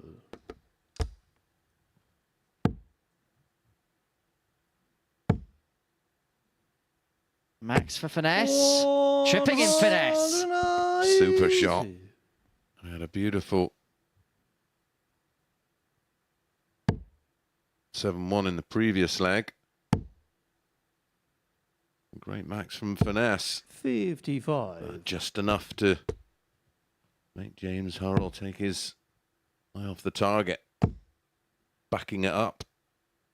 137. What a couple of visits to spin this leg and this match on its head. Hurrell looked set to send us all the way. He needs to find another one of these.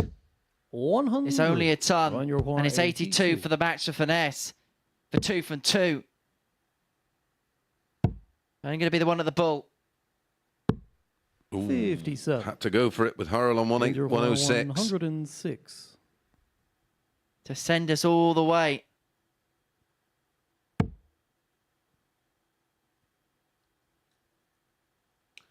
Well, it's 54 for 32.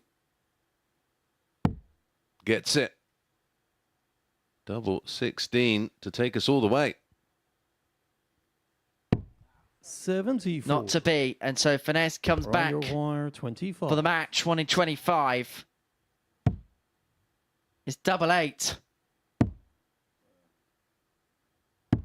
It's 2 wins on 2 for Ryan Furness as he gets the better of James Hurrell by 4 legs to 2. 2 ton plus checkouts in there for Furness. 4 points to his name. Coming up after the break, Scott Marsh, Sean McDonald.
Welcome back to the Super Series, where before the break we saw Ryan Furness seal his second win from 2, getting the better of James Hurrell by 4 legs to 2. Next up, Scott Marsh against Sean McDonald.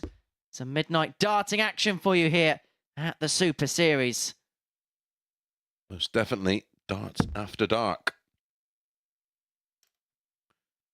Well, we'll give you a live look at the top of the table as this one is about to get underway.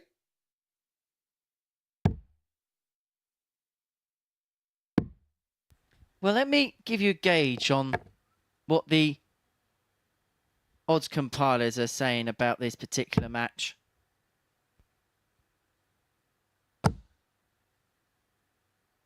Well, it was a bit of a pick'em game before the off, wasn't it? 10 to 11 Scott to for throw Scott. first. Sean 4 to Game on. 5. Going to be McDonald desperate to get a win.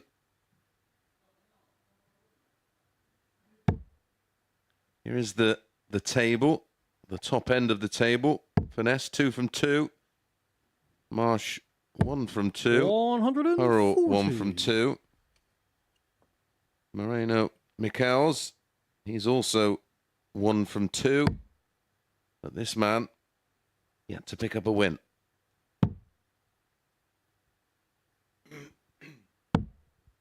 $22.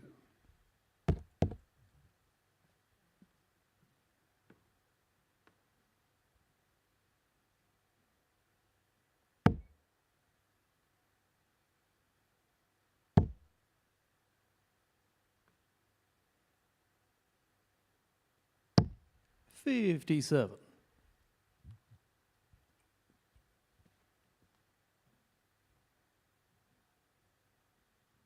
Minimum you want to get out of your opening night in a Group B is 2 from 4. Well, McDonald has Marsh to play here. 96. And then the unbeaten Furness in match number 8 of 10.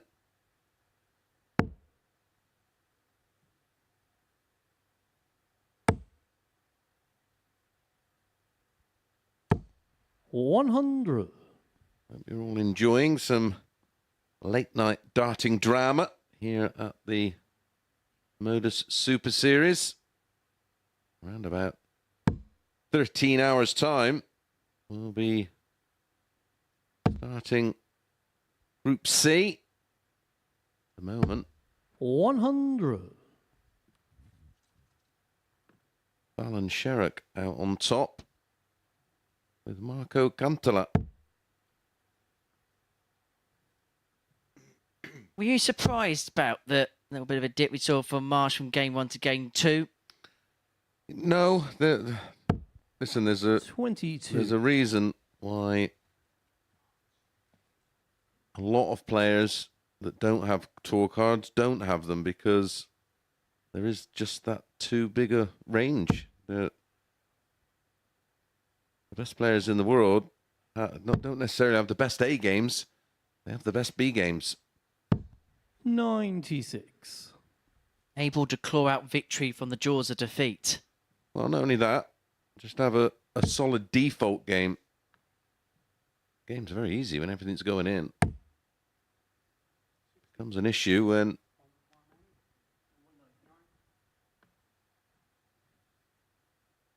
yeah, he is going down.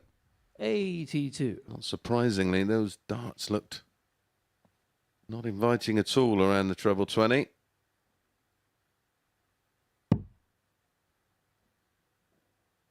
Darts sit up a little bit more than Scott Marsh's. We will take a look at that from 57. another angle. And you Scott, you actually see require the 100. angle the dart sits in the board.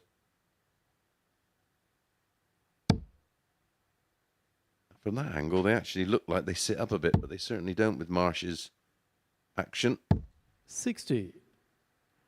Well, John, a you finish require very familiar to the 130. players, one that we often use in a practice routine where it's 2 points for a 130, 5 points for a 170.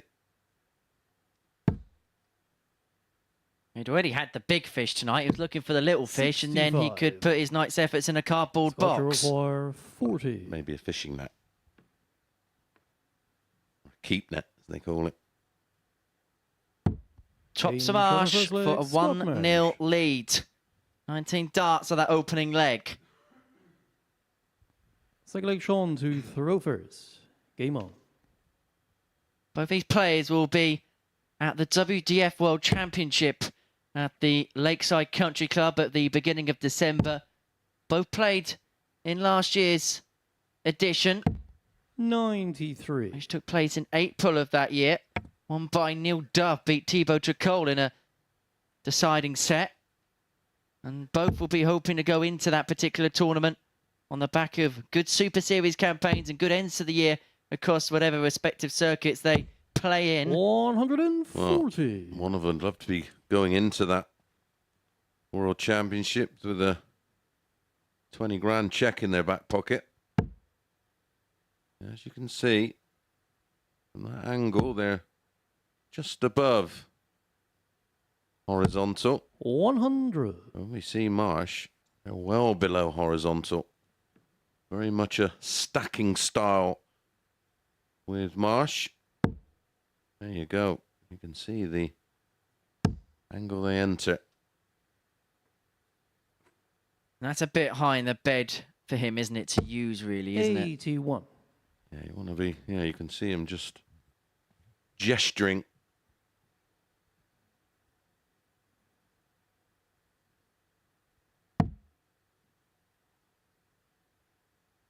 Much longer stem and bigger flight for McDonald. 98.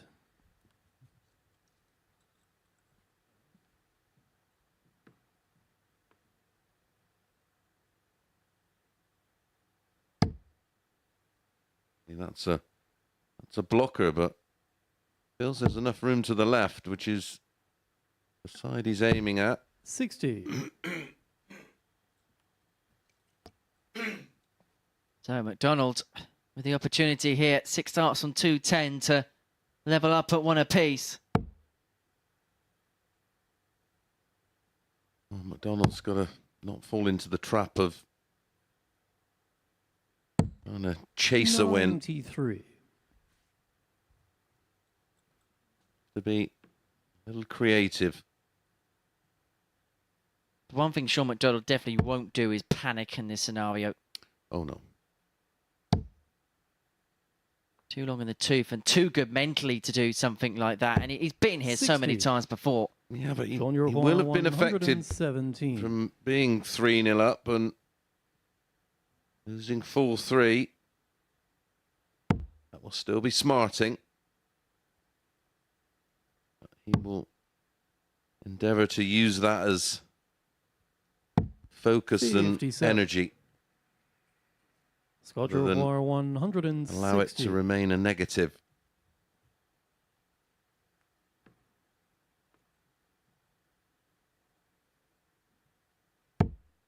Oh, this would be a big shot.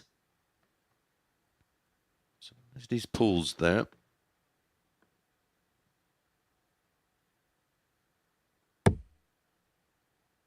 Not to be inside. Maybe yeah. Well, no, there was plenty of room. A lovely shot there of what he 81. could see. It actually didn't look like there was a lot of room, but there was plenty. 60. So a couple of darts. McDonald's going to get it tops to level up at 1 apiece.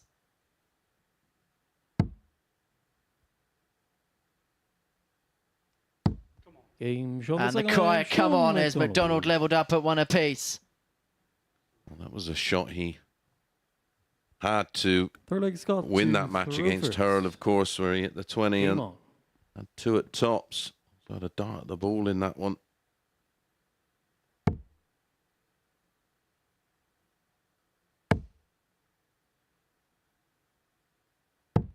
$137.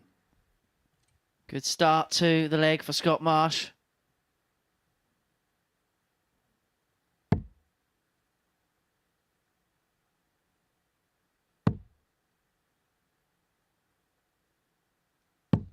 $58.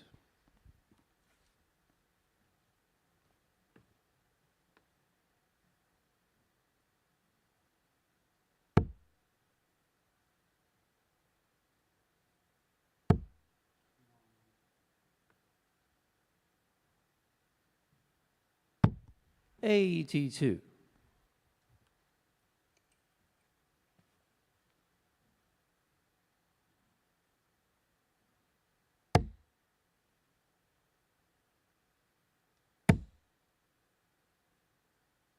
Well, this is more like it from Shawnee Mack.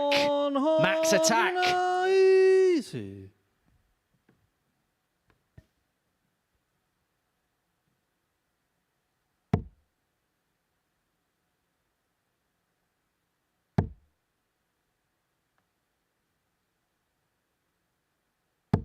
$81.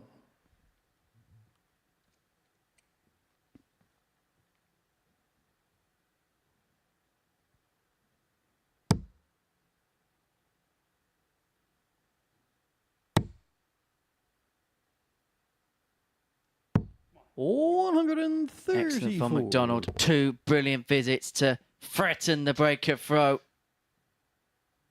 Yeah, started with 58, but bounced back with the max and then followed up with 134 to leave 129.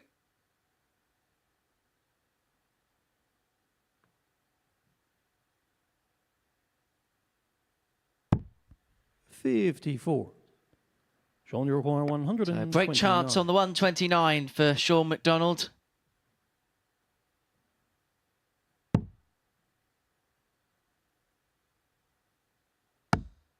Oh, we saw Fallon take out the 147. 57. Scott, you require 147. There's only 2 colours involved. Red and green.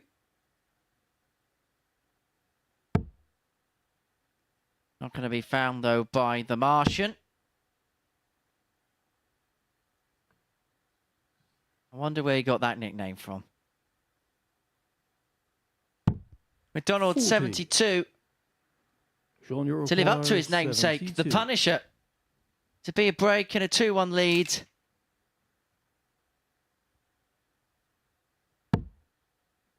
And it's only going to be 1 at tops. Game Only from the needs Berlin, 1 at Sean tops. That's McDonald. twice. Tops last start in hand. He's come up trumps. Fourth leg, Sean Break a to throw. Hurrell first. 2-1 lead. Game on. Been here before.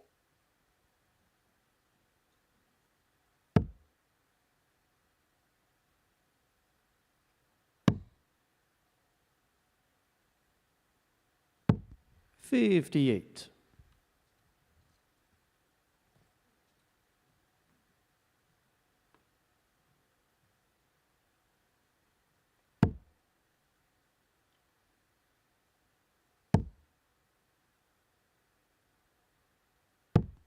$97.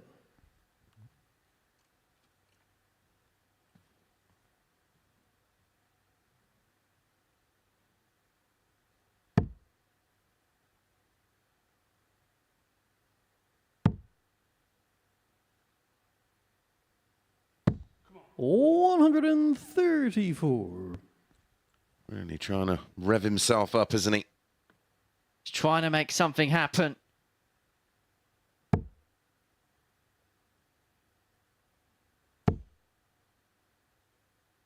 And maybe he is just beginning to accelerate at the perfect time. But that's a good riposte by Scott Marsh. He's still up in the air, I think. This next visit from the pair will dictate a lot of proceedings.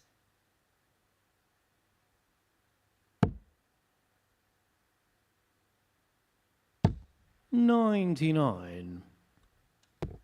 Just 99 leaves that door open now for Marsh.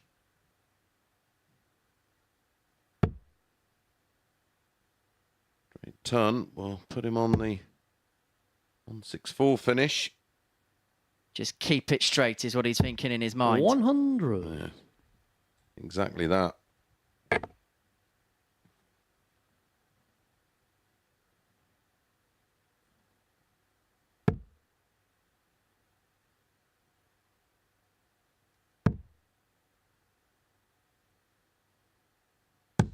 $96. So level this game up at 2-2. 164. 164 for Marsh. not to be. And so McDonald for a 3-1 lead and to really put himself in control of this game. 64. Well, he needed that 5 on the last dart, just leave him on a straight ton. And when McDonald has been able to get 1 dart last dart in hand at tops, he's usually been okay. But he's not going to get a go on this visit, and so can Marsh find a literal ton topper? He may have to find 100. that ton out shot now. Yeah, for an all-important break back. Well, tops. 60. For a 3-1 lead. Hasn't missed a dart double yet. There hasn't been a missed dart double yet.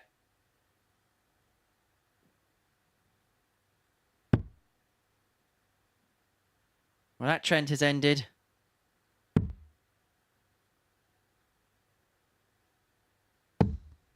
Oh, wow. You cannot get any closer before finding the target. 40. Sums up his night so far, doesn't it? So close yet so far, and the opportunity for Marsh presents itself. And look at the steely-eyed look in his eyes. He berates himself as he goes for double 10. Game shot on the 4th leg. An outtake of relief as he finds it. And McDonald stares to the back of the stage disconsolately. Maybe he's feeling that deja vu type scenario entering his mind again. They can't look at each other. Game on. Yeah, when it's not your night, it's not your night.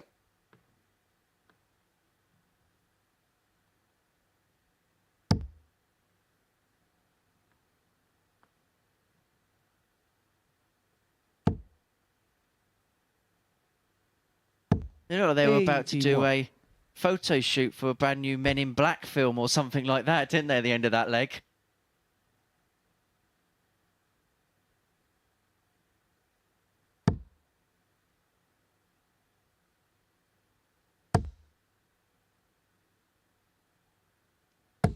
$140. That was a well-crafted 140 from McDonald. Yeah, there was a fair bit of aggression in that one.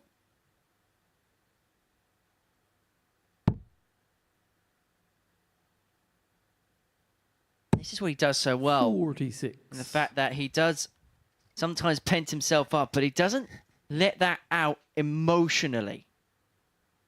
Not the type of player you'll then see run up and down the stage berating himself after a couple of missed darts at double. He tries to channel it within.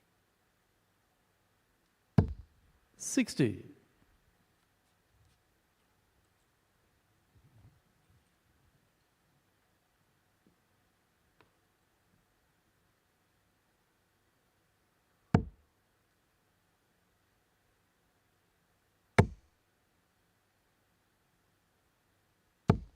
$85.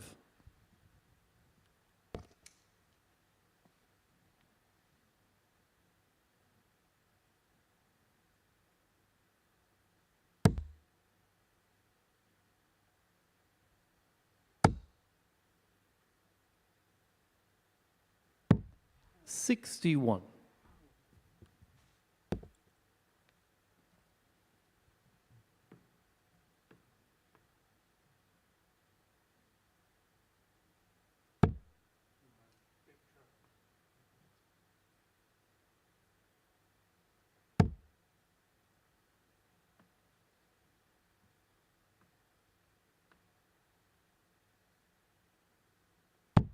$118.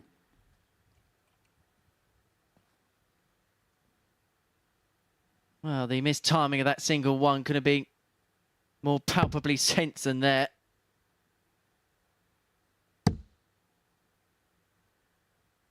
He can work so well with that first 100. dart just above the treble, can't he, Sean McDonald? Yeah, it's like we've picked up on it. It's fairly neutral dart, which allows him to work around. 21. Sean, you require 140. So McDonald, first to have finished, both on big haymaker out shots. He's not going to take the 140 out. What can Marsh do with the 150? Well, he may have to take it. 100. He's Scott, you up require tops. 150. It's a real battle of attrition, this one. And Sean McDonald averaging 86.5. It's not horrible.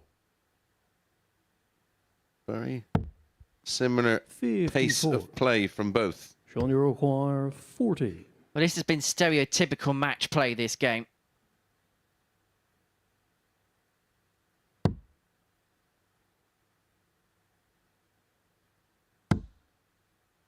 Surely now. Game Surely trouble now, for it had flag, to be Sean now. McDonald. Those two guides are so inviting, it made the bed bigger. And he gets the break to lead 3-2. I mean, he's 6 legs 3 Sean from 8 to Thoreau on the first. doubles, but the ones he's missed have been Game on. all over the target.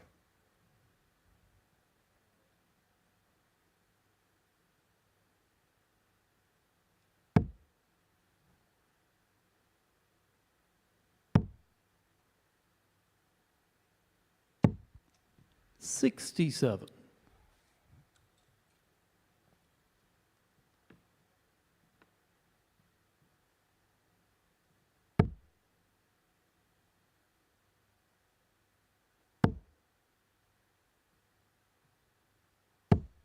$100.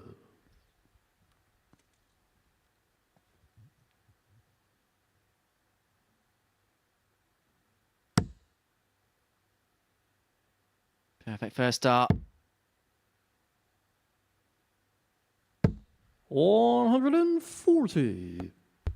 Amazingly.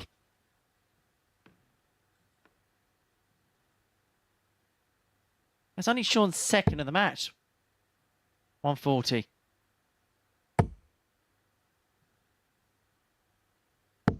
$140. Marsh, by contrast, had double that amount with 4. And depending on this visit, may be able to steal the darts at the next turn.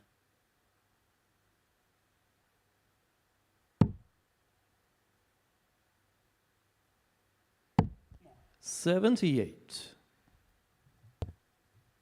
All about keeping it straight here, Scott.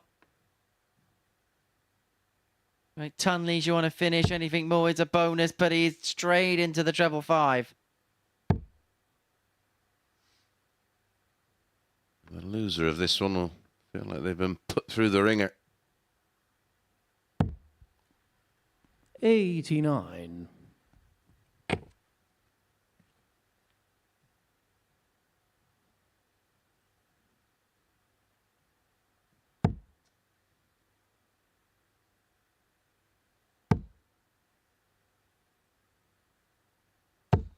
$76.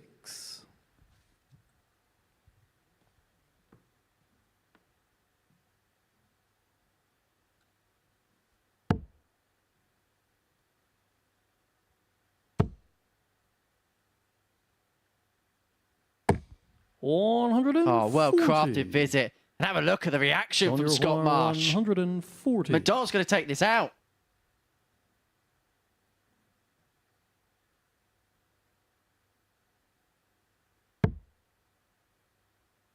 He's not going to.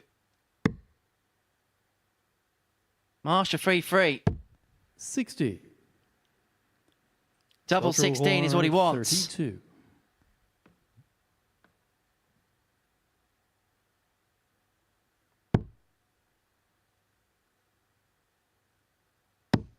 And double 16 is what he gets. 3-3. We go all the way. 14 data for the Martian. And we head to his 7th and deciding leg, where Marsh has the darts. 7th and final leg, Scott to Thoreau first. Game on.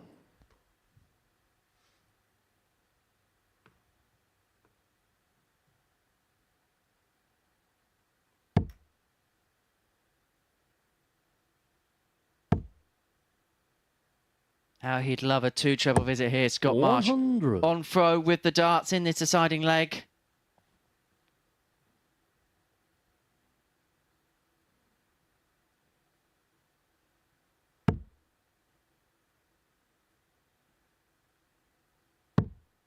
Michels and Hurrell will follow this. 58.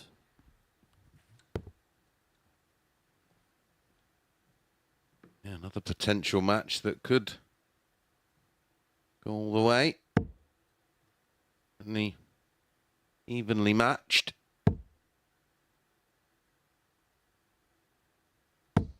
$140. I'll tell you what, every single time there's a 140 for Marsh, he's giving it the big one.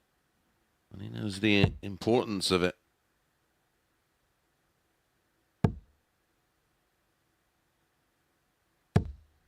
80.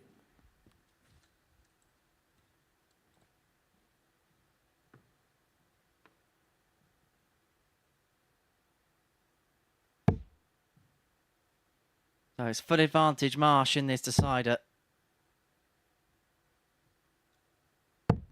91. And he leaves himself on the fish. Well, Sean McDonald showed him how to do it a couple of matches ago. Maybe we're going to get plenty of fish tonight.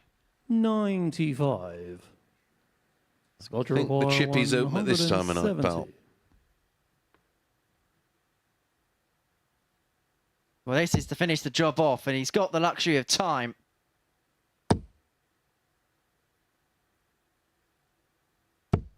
$60. Still time on his side. 110 for the match. McDonald needs to find something big, and it's not going to come. 98. Yes, he leaves himself on a finish, and he's taken out the fish before, 110. but it's Scott Marsh who steps forward for the win. Wanting 110.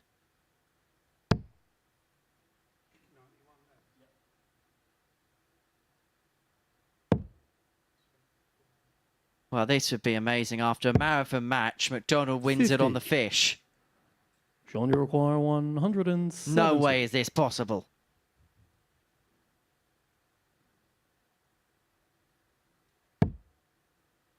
It was not possible. And it may be mission impossible as the Martian sets forward for the match. Yeah, he's going to get 2 96. at tops as long as he finds Dodger the single requires 20. 60. He will jump into second position. Started from the bottom. Now we're here. Game, shot, and the match. And it is Scott Marsh who seals that second spot for now. He gets the better of Sean McDonald. 4-3. It's the third time tonight Sean McDonald has lost 4-3. He's come so close and yet so far. Marsh a 4-3 victor. Next up, Michels against Hurrell.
Welcome back to the MODUS Super Series, where we're going to see Moreno, Michels and James Hurrell in action here at the Live Lounge in Portsmouth. That was after Scott Marsh won a marathon match against Sean McDonald before the break by 4 legs to 3. That moves him into second place in the league table, onto 4 points alongside Ryan Furness, who First leg, Moreno to throw is first. 2 from 2, the only player Game with on. a undefeated record so far in the group. Well, it's fair to say it's been an interesting evening as far as Moreno Michels is concerned. 140. Yeah, I know we often go on about records for shortest matches, but 27 minutes and 15 seconds, and the last game that was, and 83. they were 7 from 15 on the doubles between them, so it can't be blamed on that.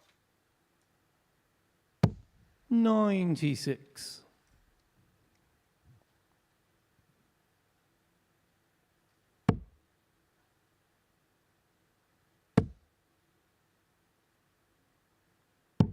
We 59. will try and endeavour to get that stat for you, Mace. Ironically, it might take a while. Well, they're not the kind of records we 96. tend to keep, are they? It's more of the positive ones, but yeah, as far as epics go, I can't remember a longer one. Which is perhaps fitting on the day that John Isner 140. announced that he's going to retire from tennis. The man who famously at Wimbledon played Nicolas Mahut in a first-round game that went on for 3 days. The game time wraps around about 13 hours. And in the last set, John Isner won 70 games to 68. He had to play the next day. Well, wasn't that the match that changed the rules? 81. Moreno Yeah, well, they've require changed it a few times 110. now, haven't they?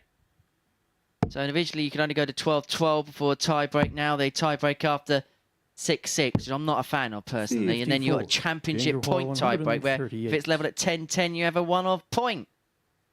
Is Howell going to be on point with the 138?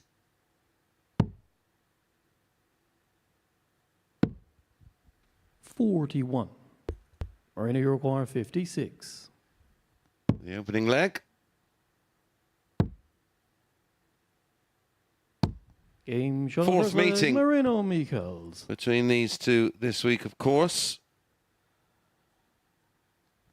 Second leg, James last to meeting. throw first. Game on. Was all about Hurrell. They met yesterday, well, not yesterday morning before. Wednesday morning, 64. and it was a 4-1 win for Hurrell with 101.29.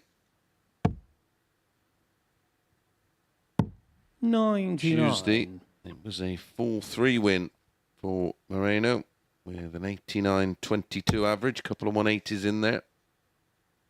And on Monday, it was a 4-2 win 140. for Moreno with an 87.77. So 3 meetings, 2-1 to Moreno. 60. Monday morning feels a long time ago. To the last one, it feels certainly more than 5 days ago. Or, well, sort of.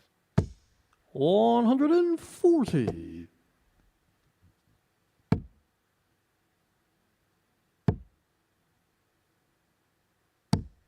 .66. James require 157.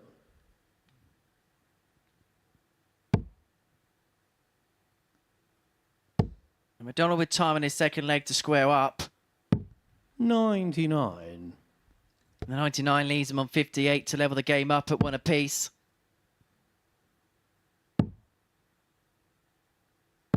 58. And James require Michels has got 58. nothing by way of response. It's tops.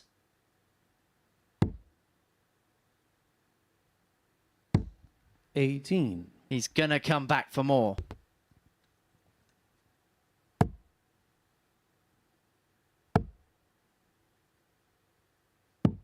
.54. James require 40. For parity, Game 1-1. shot the second leg, James Hurrell. used the first start as an excellent guide there, did James Hurrell. And this game is level at 1 Third leg apiece. Marino to throw first. Game on.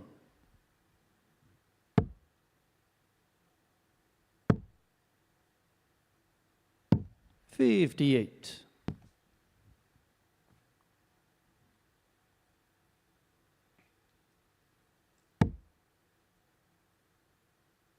Are you drinking cold coffee? Possibly. 140. It is bad. The coffee or the fact it's cold?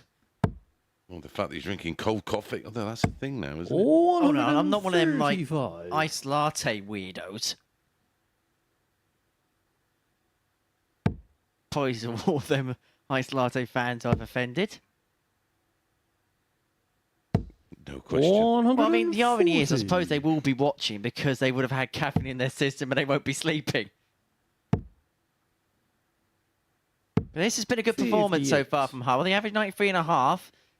In fact, I'm going to show you the scoring wagon wheel. 0 in the ton plus column, 5 in the ton 40 plus column, 0 in the 180 column. 140. Make that 6. He is going about his business quite nicely. 2 treble visits being knocked off the lampshades. 79. James Roy 81. And it's at a 140s or nothing. We're in 11. Game Beautiful. On the third leg, James Hurrell. As Nessa from Gavin and Stacey would say, tidy. Fourth leg, James to throw first. Game on.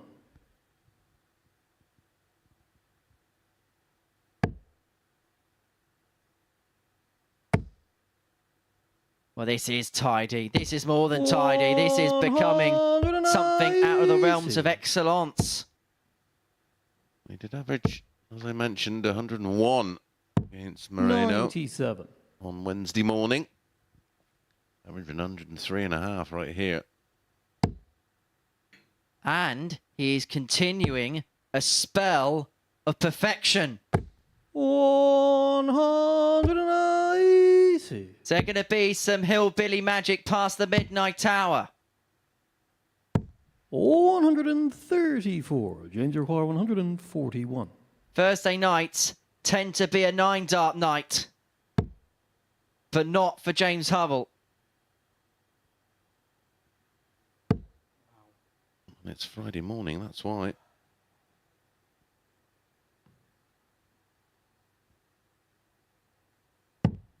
$27. Average of 103.5 at the minute, Hurrell. 85. James Roy 114. This for 3-1. This to really take command of the game. 94. I'd have been back-to-back legs of 11 and 12. And Michels just can't find anything by way of response, but that James may have just O'Hara, changed the dynamic 20. of the leg. A little bit of scoreboard pressure now on the hillbilly.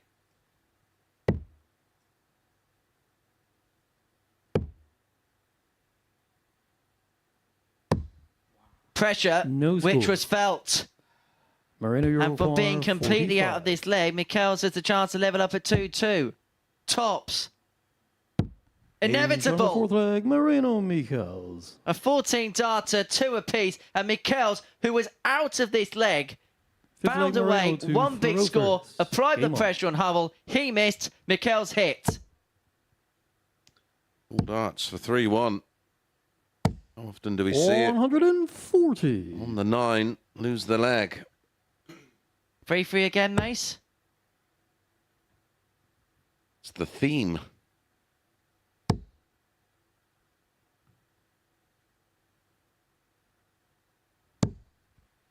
$99.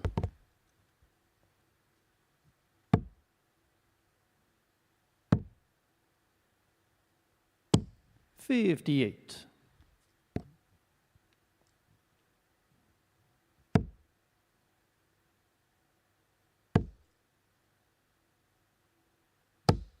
$100.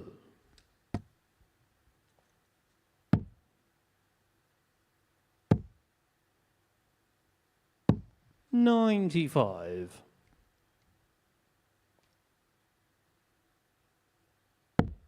Well, suddenly, from a position where Hurrell had all the authority in the match, Michels on throw has the opportunity to turn this game on its head and to lead 3-2.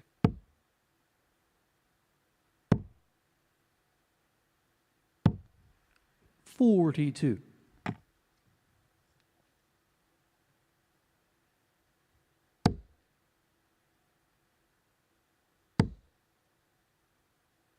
But Hurrell has other ideas. Hurrell's in a hurry. 140.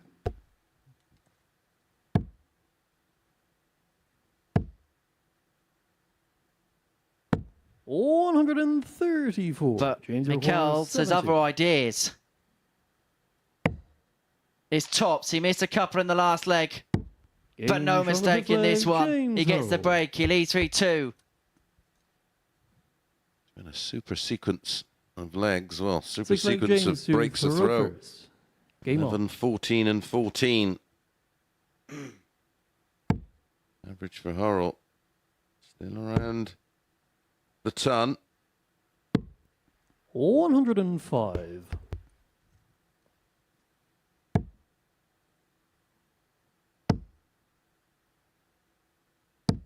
$140. Such has been the strange nature of the night. Ryan Furness is only halfway through his matches.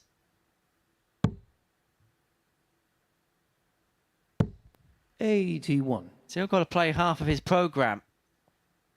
Yeah, fatigue will have to start to play its part this evening, and 70. unusually long night so far.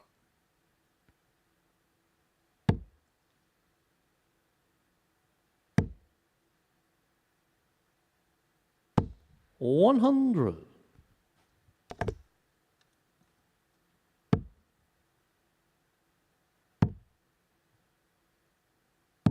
$134.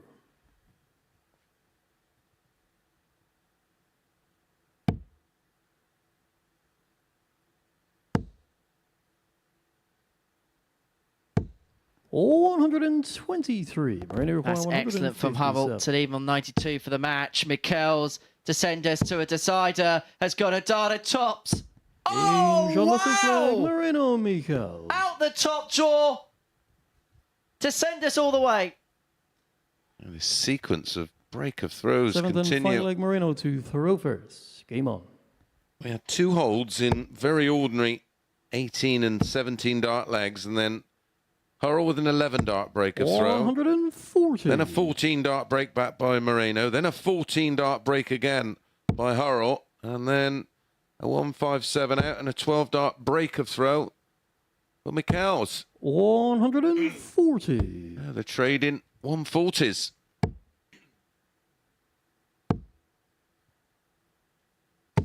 $100.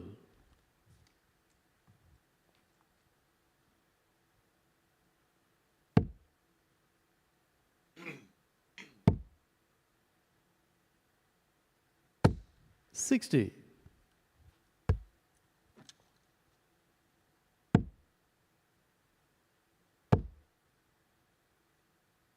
$140. Well, that 140 for Michels leaves himself on a finish after 9.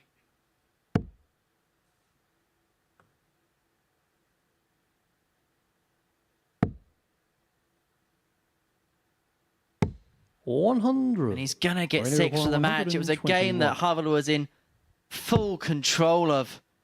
And he'll feel like this has slipped from his grasp. Make no mistake about that. But credit to Moreno at the same time. Yeah, absolutely. But it's almost how McDonald must be feeling this evening. He's had 3 of these.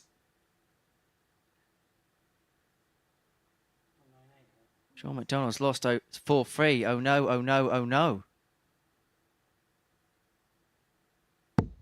64. So double 12 after 12 to complete the job for Michels.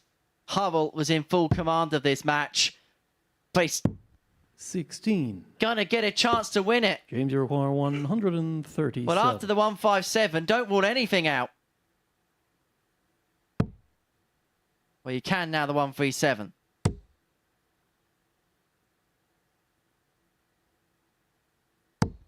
$59. Marina, you require It's 8. double 4. Twos never lose. 6. Unless it's this occasion. James, you require 78. And this crazy game has yet one more twist. Where does the plot thicken now? 20 for tops. It's one dart for Hurrell. 58. And he drags it low. And Michels is in the Hurrell madhouse require 2. to end what has been a mad match. No score. And yet there's more drama to come. James, you require 20. Both players 3 from 11 on the doubles, but who can find the one that gets them over the line? It's James Hurrell, shot. And the match, who wins James 4-3. Hurrell. A crazy game, a bizarre match with plot twist left, right and centre, but it is Hurrell who wins 4-3 with a 95 average. McDonald and Furness follows next.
Welcome back. This is match number 8 of the 10 we are bringing you in the early hours. We're just going to have a quick look at the table situation.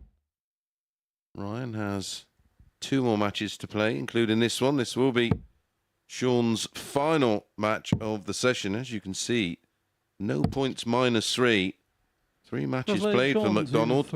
All of them Game on. going full 3. Unfortunately for him, not one of them going his way. So a final opportunity to get some much needed points on the board. Could have all gone, of course. So much different for 58. McDonald, and could have won all 3 of those games. He tonight is probably going to look at every single voodoo doll that's out in the city of Portsmouth and wonder which one's been prodding him in the back all night. 95. Because if he didn't have bad luck, he'd have no luck at all.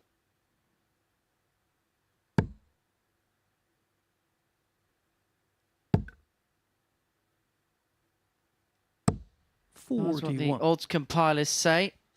Sean McDonald on at 4-5 still, and Furness at 10-11. Yeah, he could fall in a barrel of bombs and still come out sucking his thumb. 120.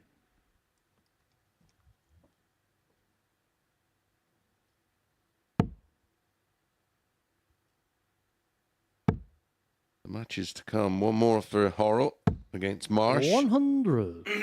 And then it'll be Furness against Michels.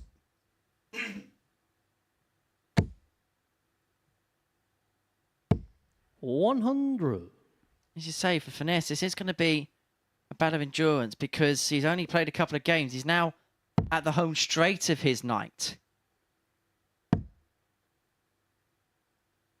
That's a McDonald. 92.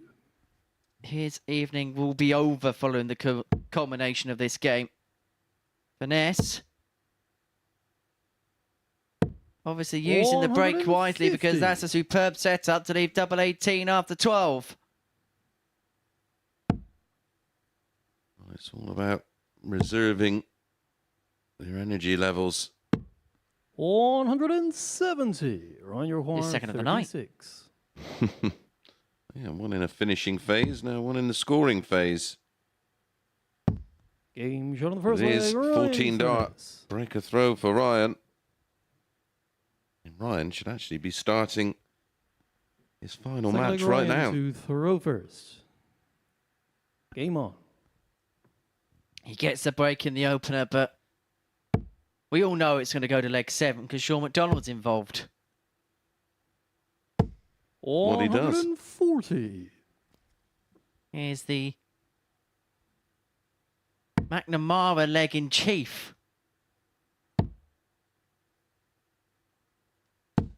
83. 4 out of 7 games have gone 4-3 so far tonight. One of a possible 50 legs we could have played. We've played 44. 99. In fairness, it's asking a lot out of the players to be trying to perform at what's approaching 1 a.m. All credit to them. 139. We had a run earlier on this afternoon of 4 consecutive 4-3s in Group C as well. It's been a day full of tight tungsten duels. 92. That's Hawaiian. He leaves himself on the fish for a 2-0 lead. Yeah, 4 out of the 7 this evening have gone to a decider. 59. Ryan, your choir 170. Another one of them would have been for the bull, for the big fish, for the man who's 91. wearing the albatross. Yeah, they like fish, don't they? What's it? Finding Nemo taught us? Fish are friends, not food. 100. Ryan, your choir 79. Don't watch cartoons, mate. 20 in tops. Tops. 59. Just below a McDonald. John, your choir 120. To level up. He's had a few ton plus finishes tonight. Has Sean McDonald, the big fish, being the most noticed of which. And now he wants tops. He's been so good last dart in hand. 100. But not this time. Ryan, you require 20.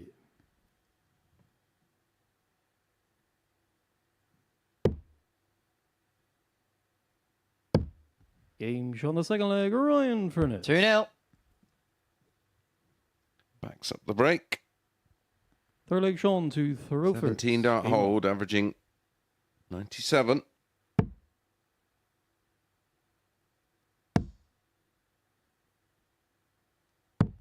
59.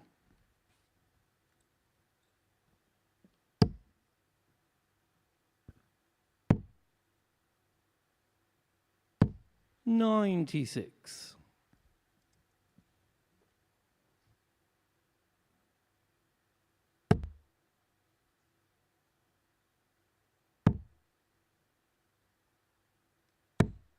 98.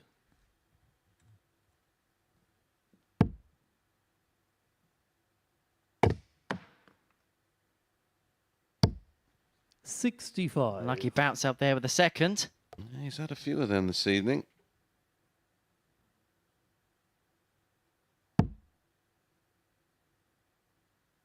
So I take it you're not a big cartoon film fan then, on the basis of that last analogy. 134. Absolutely not. Ever seen Cars? Nope. Oh, now you're missing out. 43.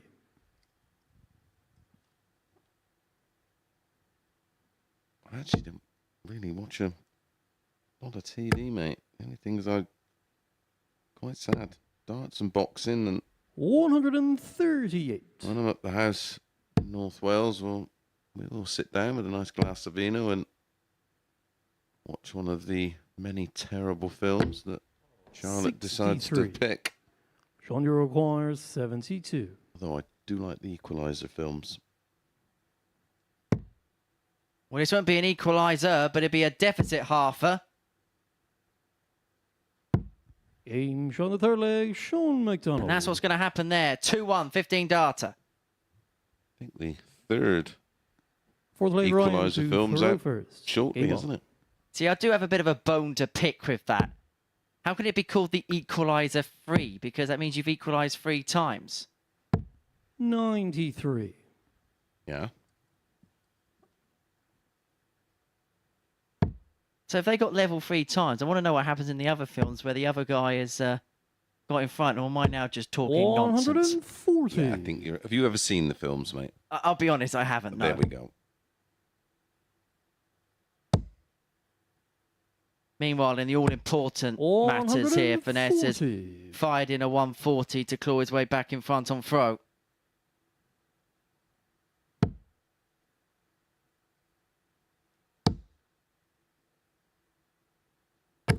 Oh, 125.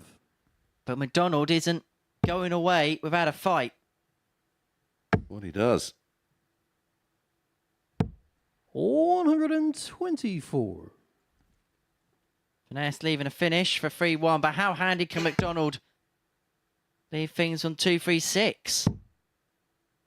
He's a treble now. 46. It doesn't come, and so Furness has got 144. 6 on 144 for a 3-1 lead.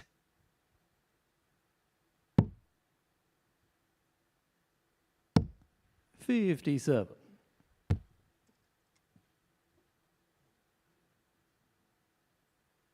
Couple of trebles here would change the complexion of this leg. 100. That was Ryan, you minimum, require wasn't it? 87. Treble 17. So 20 and ball. That's where McDonald may find himself. 62. And he's going to get a You go require 90. for the equaliser.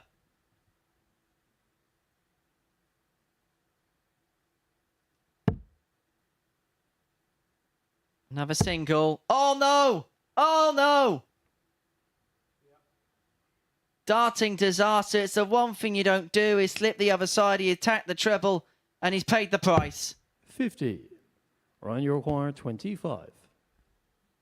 And so, it's 2 at double 8. He's been so good on this tonight. Until then. But Fours is found for 3-1. Furness. Fifth leg, Sean to throw first. Ryan Furness, who's just handling things a little bit better than everybody else at the moment. 190. Don't think Sean McDonald wasn't going to fire something by way of response. That's a max to kickstart leg 4. First one of the match. He's 97. averaging 99 at the moment, McDonald. And he's 3-1 down. And he's continuing. And he's continuing. Is there going to be some after darts 177. magic here at the Live Lounge? Oh, there would have been until you said that. 140. Jean Leroy, This may well break the record 144. for latest time of a televised 9-darter in history. Another one of them. Double 12 for McDonald. Oh, he's a whip of a mile away. 132.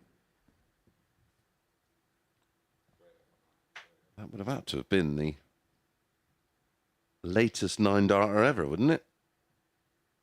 Can't believe there's ever one we recorded at 3 minutes past 1 in the morning, no 40. matter where you are in the world. Jean What Leroy, happens in the next leg? It could be 4 minutes past 1. Game, And it's back to 3-2. That's the important business. 10-darter for McDonald. The average is 103 and he's losing. Yeah, best leg 6 of leg the Ryan week. to throw first. Game on.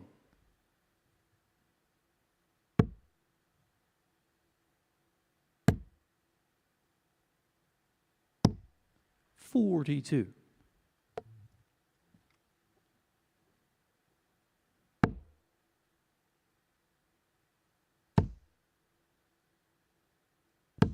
$121.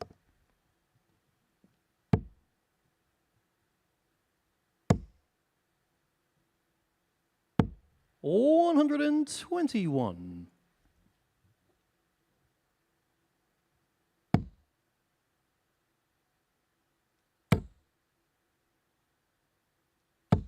$60. Now, apparently that game earlier on, that Scott Marshall McDonald game, it was actually second on that list you were asking for. 140. Wow.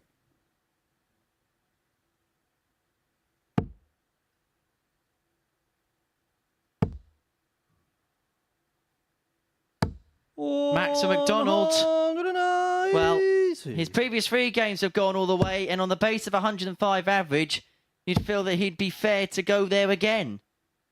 60. Jean And may get the Leroy, chance to go there 140. again.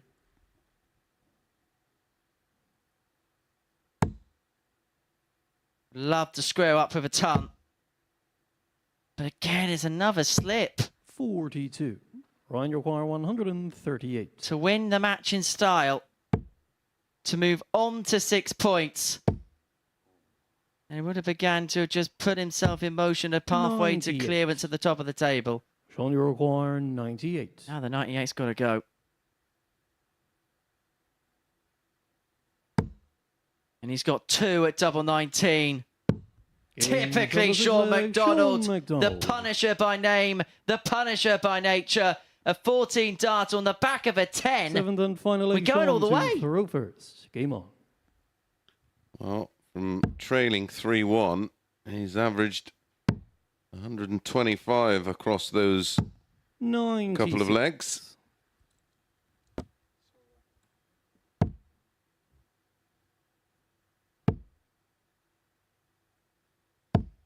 $81.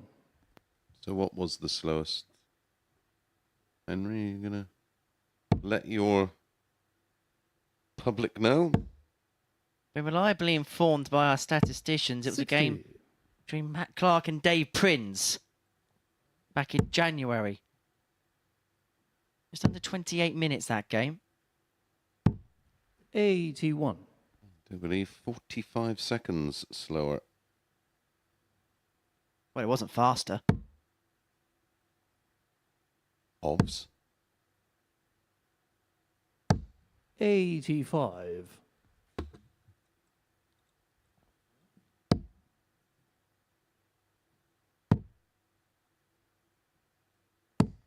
$58. So McDonald here, 260 with the darts, trying to set it up to win the match.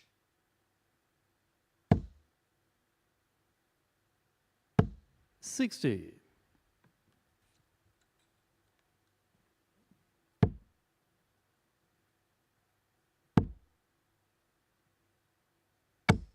$45.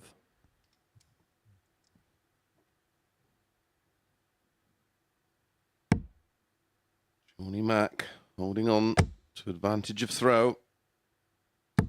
140. And now Furness needs All of them. just everything. Oh my, wow. 80. A bizarre bounce out of the worst time. Sean, you require 60. And so this is for the match for Sean McDonald. He's got 2 at tops. Now double 10. 40. It doesn't go. Ryan, you require And Furness, 156 to win it in style. Win it spectacularly. But it's not to be. 140. Oh, the way Sean's night On has your gone, required I almost 20. expected that to go in, Henry. To finally get on the Game board. shot. He finally And finds Sean that win. McDonald. It's been a night of last leg deciding defeats for Sean McDonald, but finally he finds himself on the right end of that scoreline. A 99 average to beat Ryan Furness for 3. Hurrell Marsh is next.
Welcome back to the MODUS Super Series, where James Hurrell and Scott Marsh are rounding off their evenings here in Group B. Before the break, Sean McDonald ended his night with a 4-3 success against Ryan Furness. That was after 3 4-3 defeats of his own prior to that. For the Hillbilly and Scott Marsh both find themselves on 4 points. One will finish on 6 and will put the pressure on Ryan Furness at the top of the table when he takes on Michels in the final game of the session. First leg, James to throw first. Game on.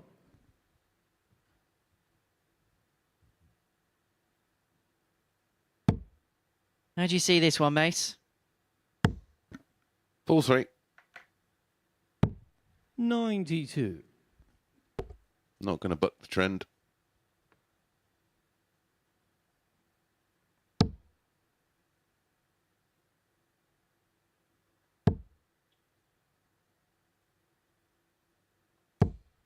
Very similar night for these two.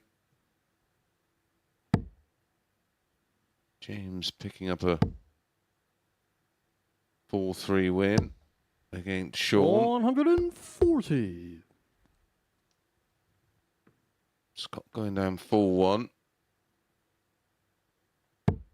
James going down 4-2 to Ryan. Scott beating Sean 97.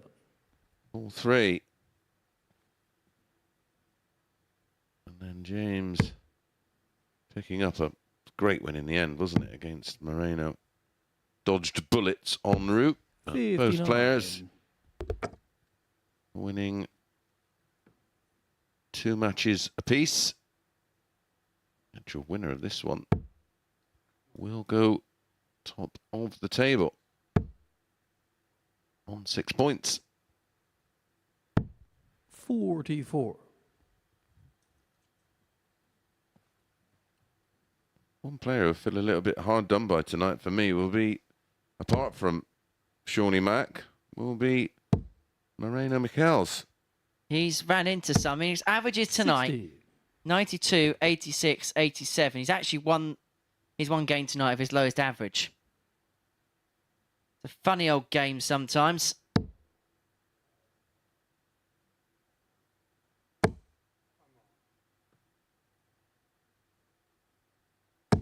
$121.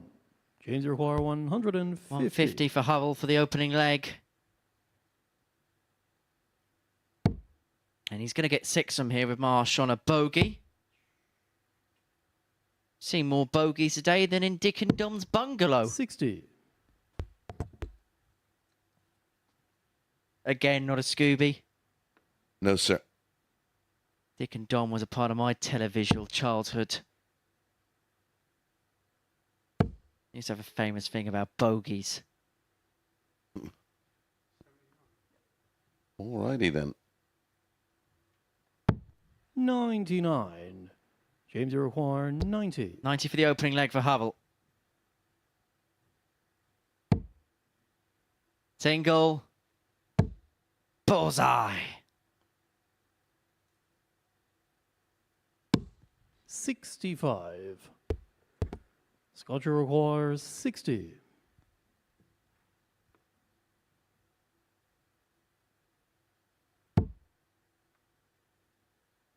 It's nice and out of the way.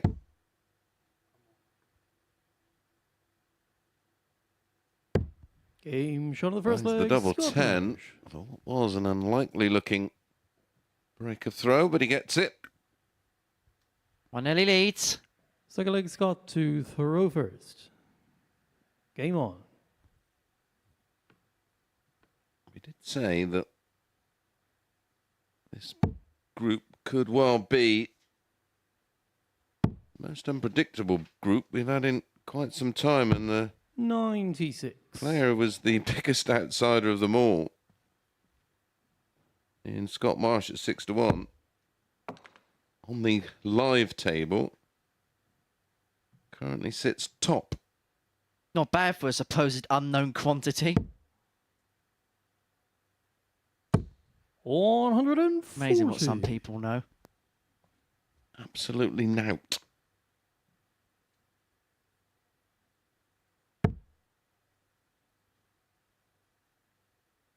Suppose there'll be plenty of Spider-Man pyjamas about at this time in the morning. 60. Sure. I think you've not purchased the Pikachu slippers yet. No, not my bag. More of a Louis man myself. Who would have 100. Pikachu slippers, I ask?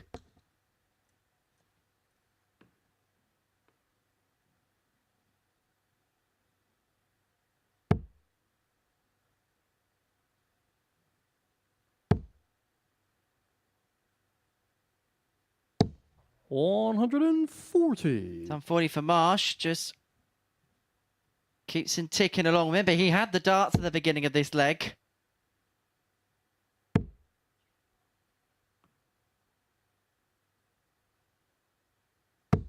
41.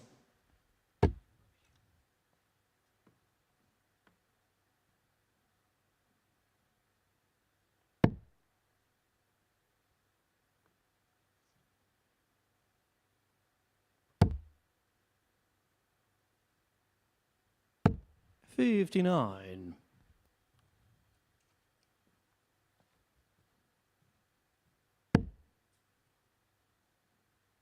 Well, Marsh first to have finished, but I know the opportunity on 220 leave it more handy, but the line of the first dart meant he had to move across, but that's a great find with the second. An even better find with the third. Yeah, he's been Sludge require very good at that, 146. making those adjustments. Makes it look easy, I can assure you. It's far from it.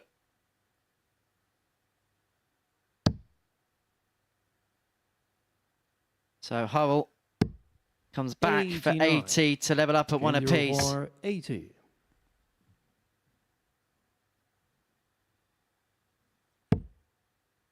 Single and double 40. just above a Marsh for 2-0. He's going to get two of his own at tops.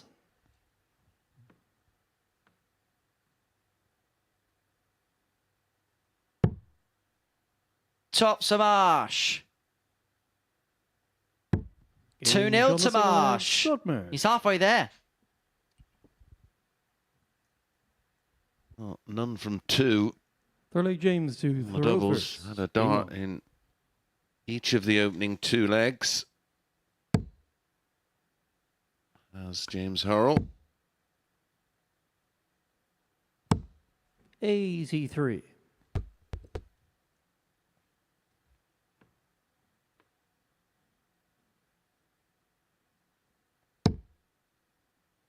But I suppose the one thing that can't happen at this point is the allowance of 100. complacency to set in. Absolutely not.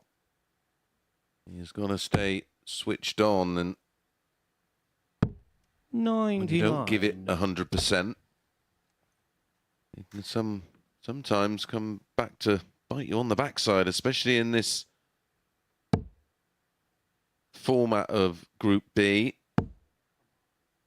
As we always say, no one's really ever out of it. 140.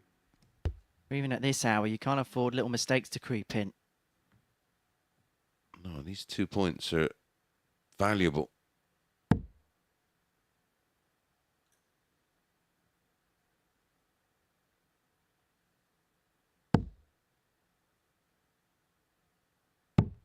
$83.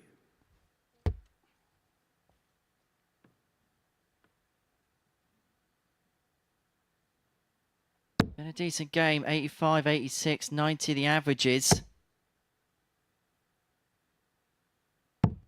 97.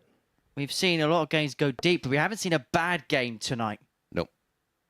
No, the standards have been really decent.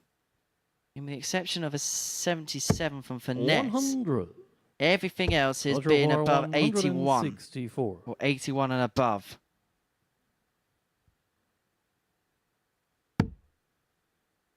$164 isn't going to go for 3-0, and the double break. Hurrell looking for the 136, and he may have to take it out here. 83.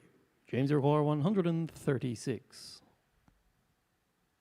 Seeing a array of good finishes, having to move yet again. Just underneath. That was unlucky. Very. 96. But he's going to set up if this 81 doesn't go 81. for Scott Marsh.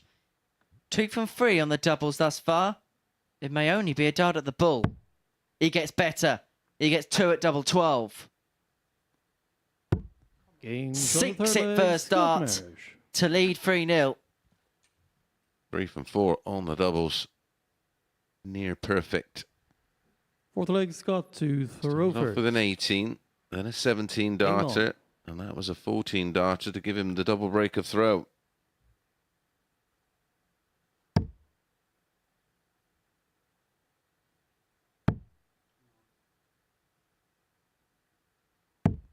$57.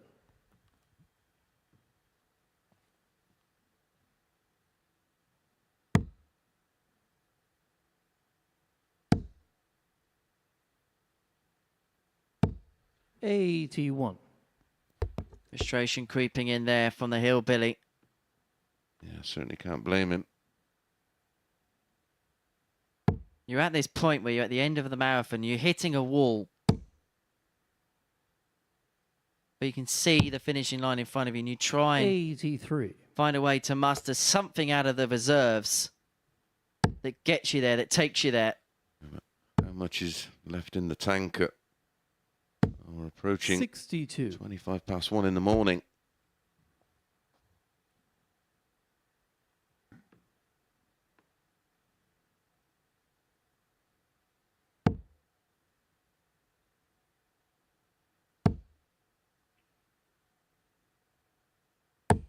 $140.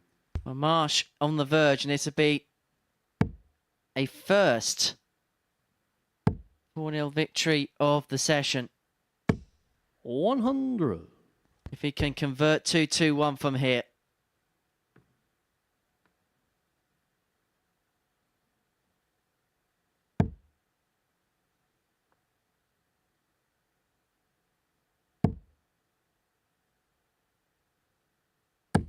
$121. Great recovery after dart 1.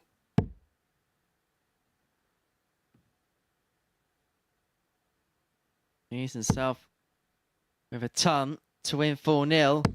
140. He's going to be put under a bit of pressure. Scott require 100. So for the match and for a 4-0 victory in the favour of Scott Marsh.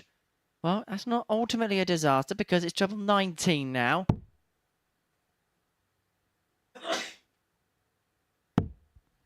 $40. James, you require 118. For the first step on the journey to the road back and the comeback. Didn't like the pullback.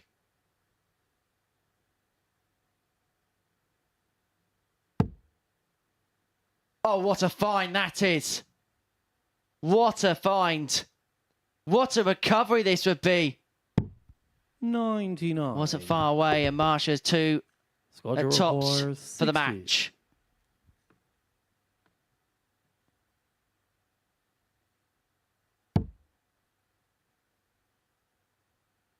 For a 4-0 win. Oh, that's a blocker.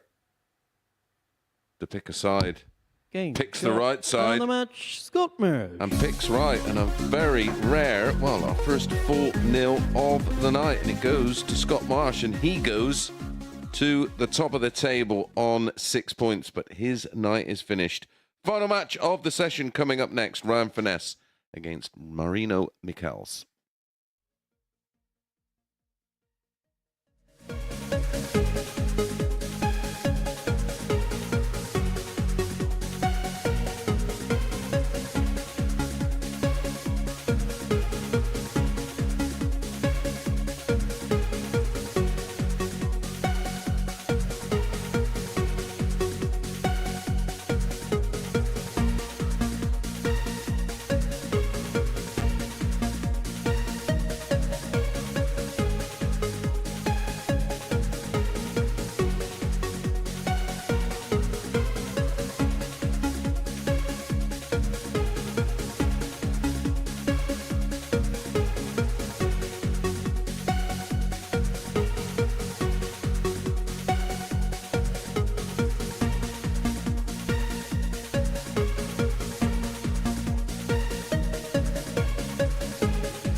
Welcome back to the Super Series, where the man for night is coming to its culmination. Furness and Michels rounding off the Group B action this evening.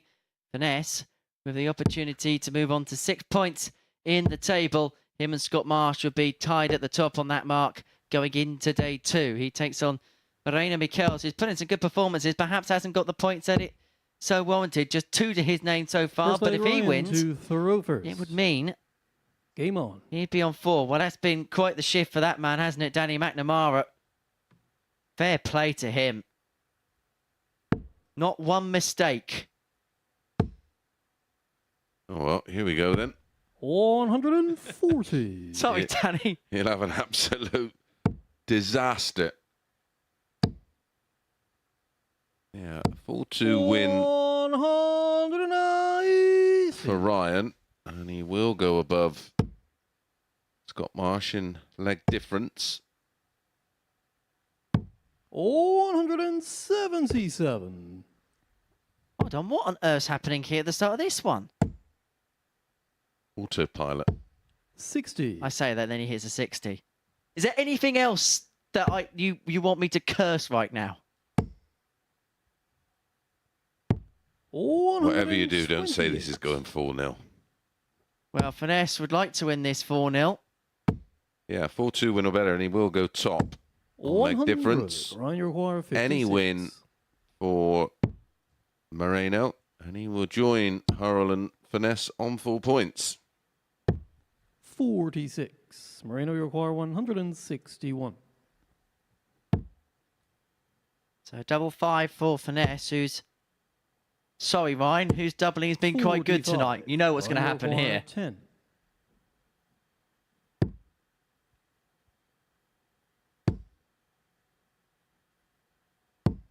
Five. Moreno, you require Inevitable. 116. 116 for Michels for the break at a 1-0 lead. Oh, this would be a steal. 98. Ryan, you require Wouldn't have been 5. daylight Robbie, but it would have been Robbie nonetheless. Game shot on the first leg, Ryan Furness. 17-dart hold after all of that went before it. The 180 and the 177. Game on.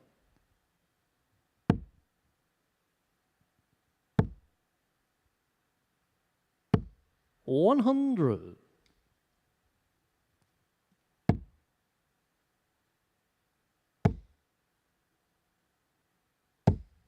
$100.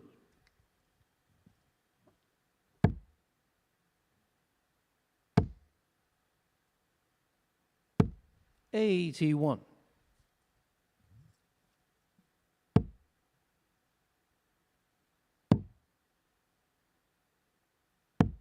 $57. Again, Furness is in that territory. He's got to be careful here. He's had a good night so far, but he doesn't want any bad habits 99. creeping in. No, he'd feel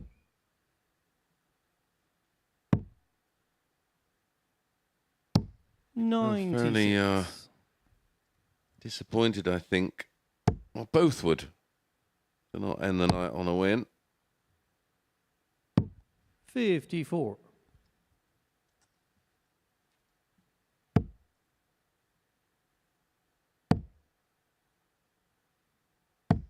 $92. Moreno, you require 167. And Moreno first poker to finish on 167. This would be something to light up in the middle of the night. 87. Yeah, the only Ryan, you match require that 156. Furness has lost, of course, was that 4-3 to McDonald, where certainly a match he will feel like 95. he should have, could have Moreno, you require 80. been victorious. Double 10 for Game 1-1. shot on the second leg, Moreno Michels. Third leg, Ryan to throw first. Back to Game back, on. 17-dart holds. One apiece. Steady, if not spectacular, thus far. 140.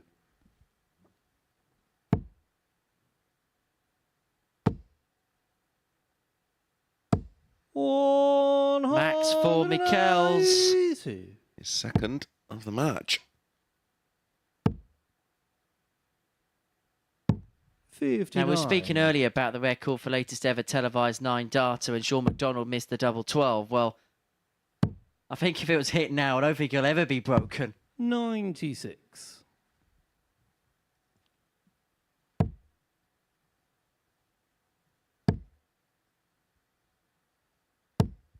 24. Fairness, for so far into tonight, could count as the earliest. 85. I mean, if this was in the middle of June, it'd be daylight in a couple of hours. 60. Marino require 140. This for the break and a 2-1 lead. He's got 6 on 140, Marino Michels. 100.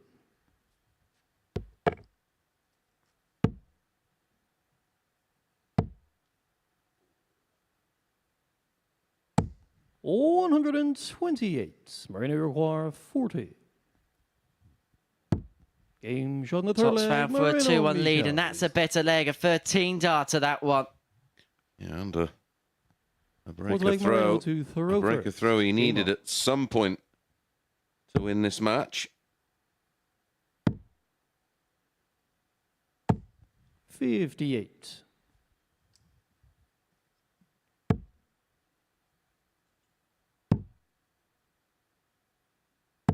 93.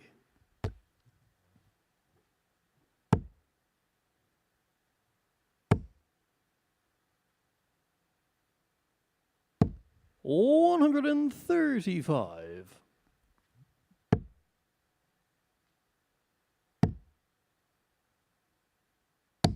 92.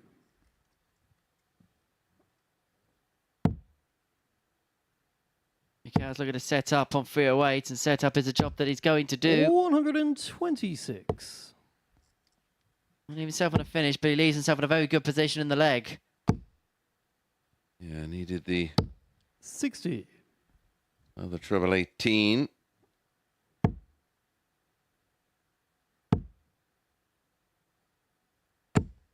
30.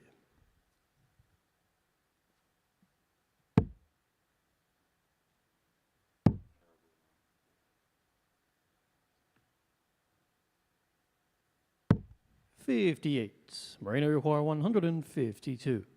152, and he's got 6 from here for 3-1.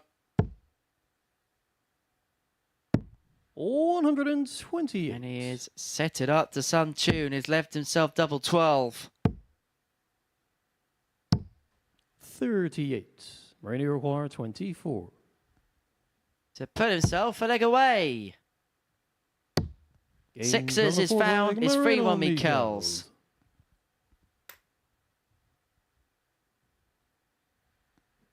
Fifth leg, Ryan to throw first. Game on.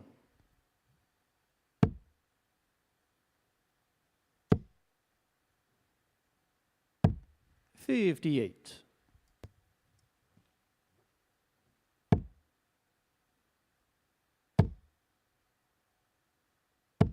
60. So Michels a leg away from victory here. It's been quite the night here at the Super Series, it has to be said. And you can watch back the best of the action, courtesy of our highlights package. 78. And don't forget,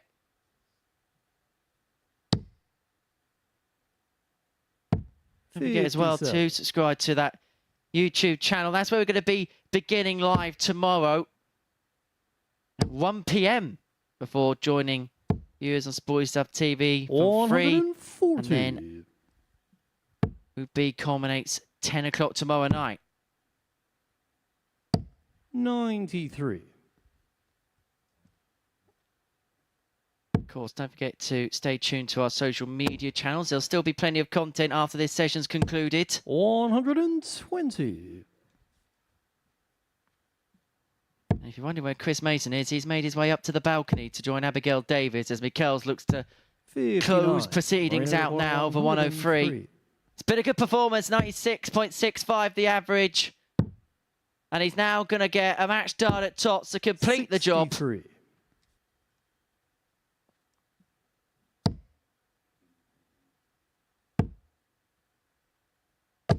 81. Marino, you require 40. To win the match. That first dart is a plumb lie for the second one to follow. And it means that Group B is going to be topped by Scott Marsh overnight as Michels beats Ryan Furness by 4 legs to 1. So this is the tail of the tape from that 4-1 victory, a 94.44 average, 4 out of 8 when it comes to the finishing. It's a 4-1 win for Michels to round the night off. Let's head up to the balcony to Abby and to Chris.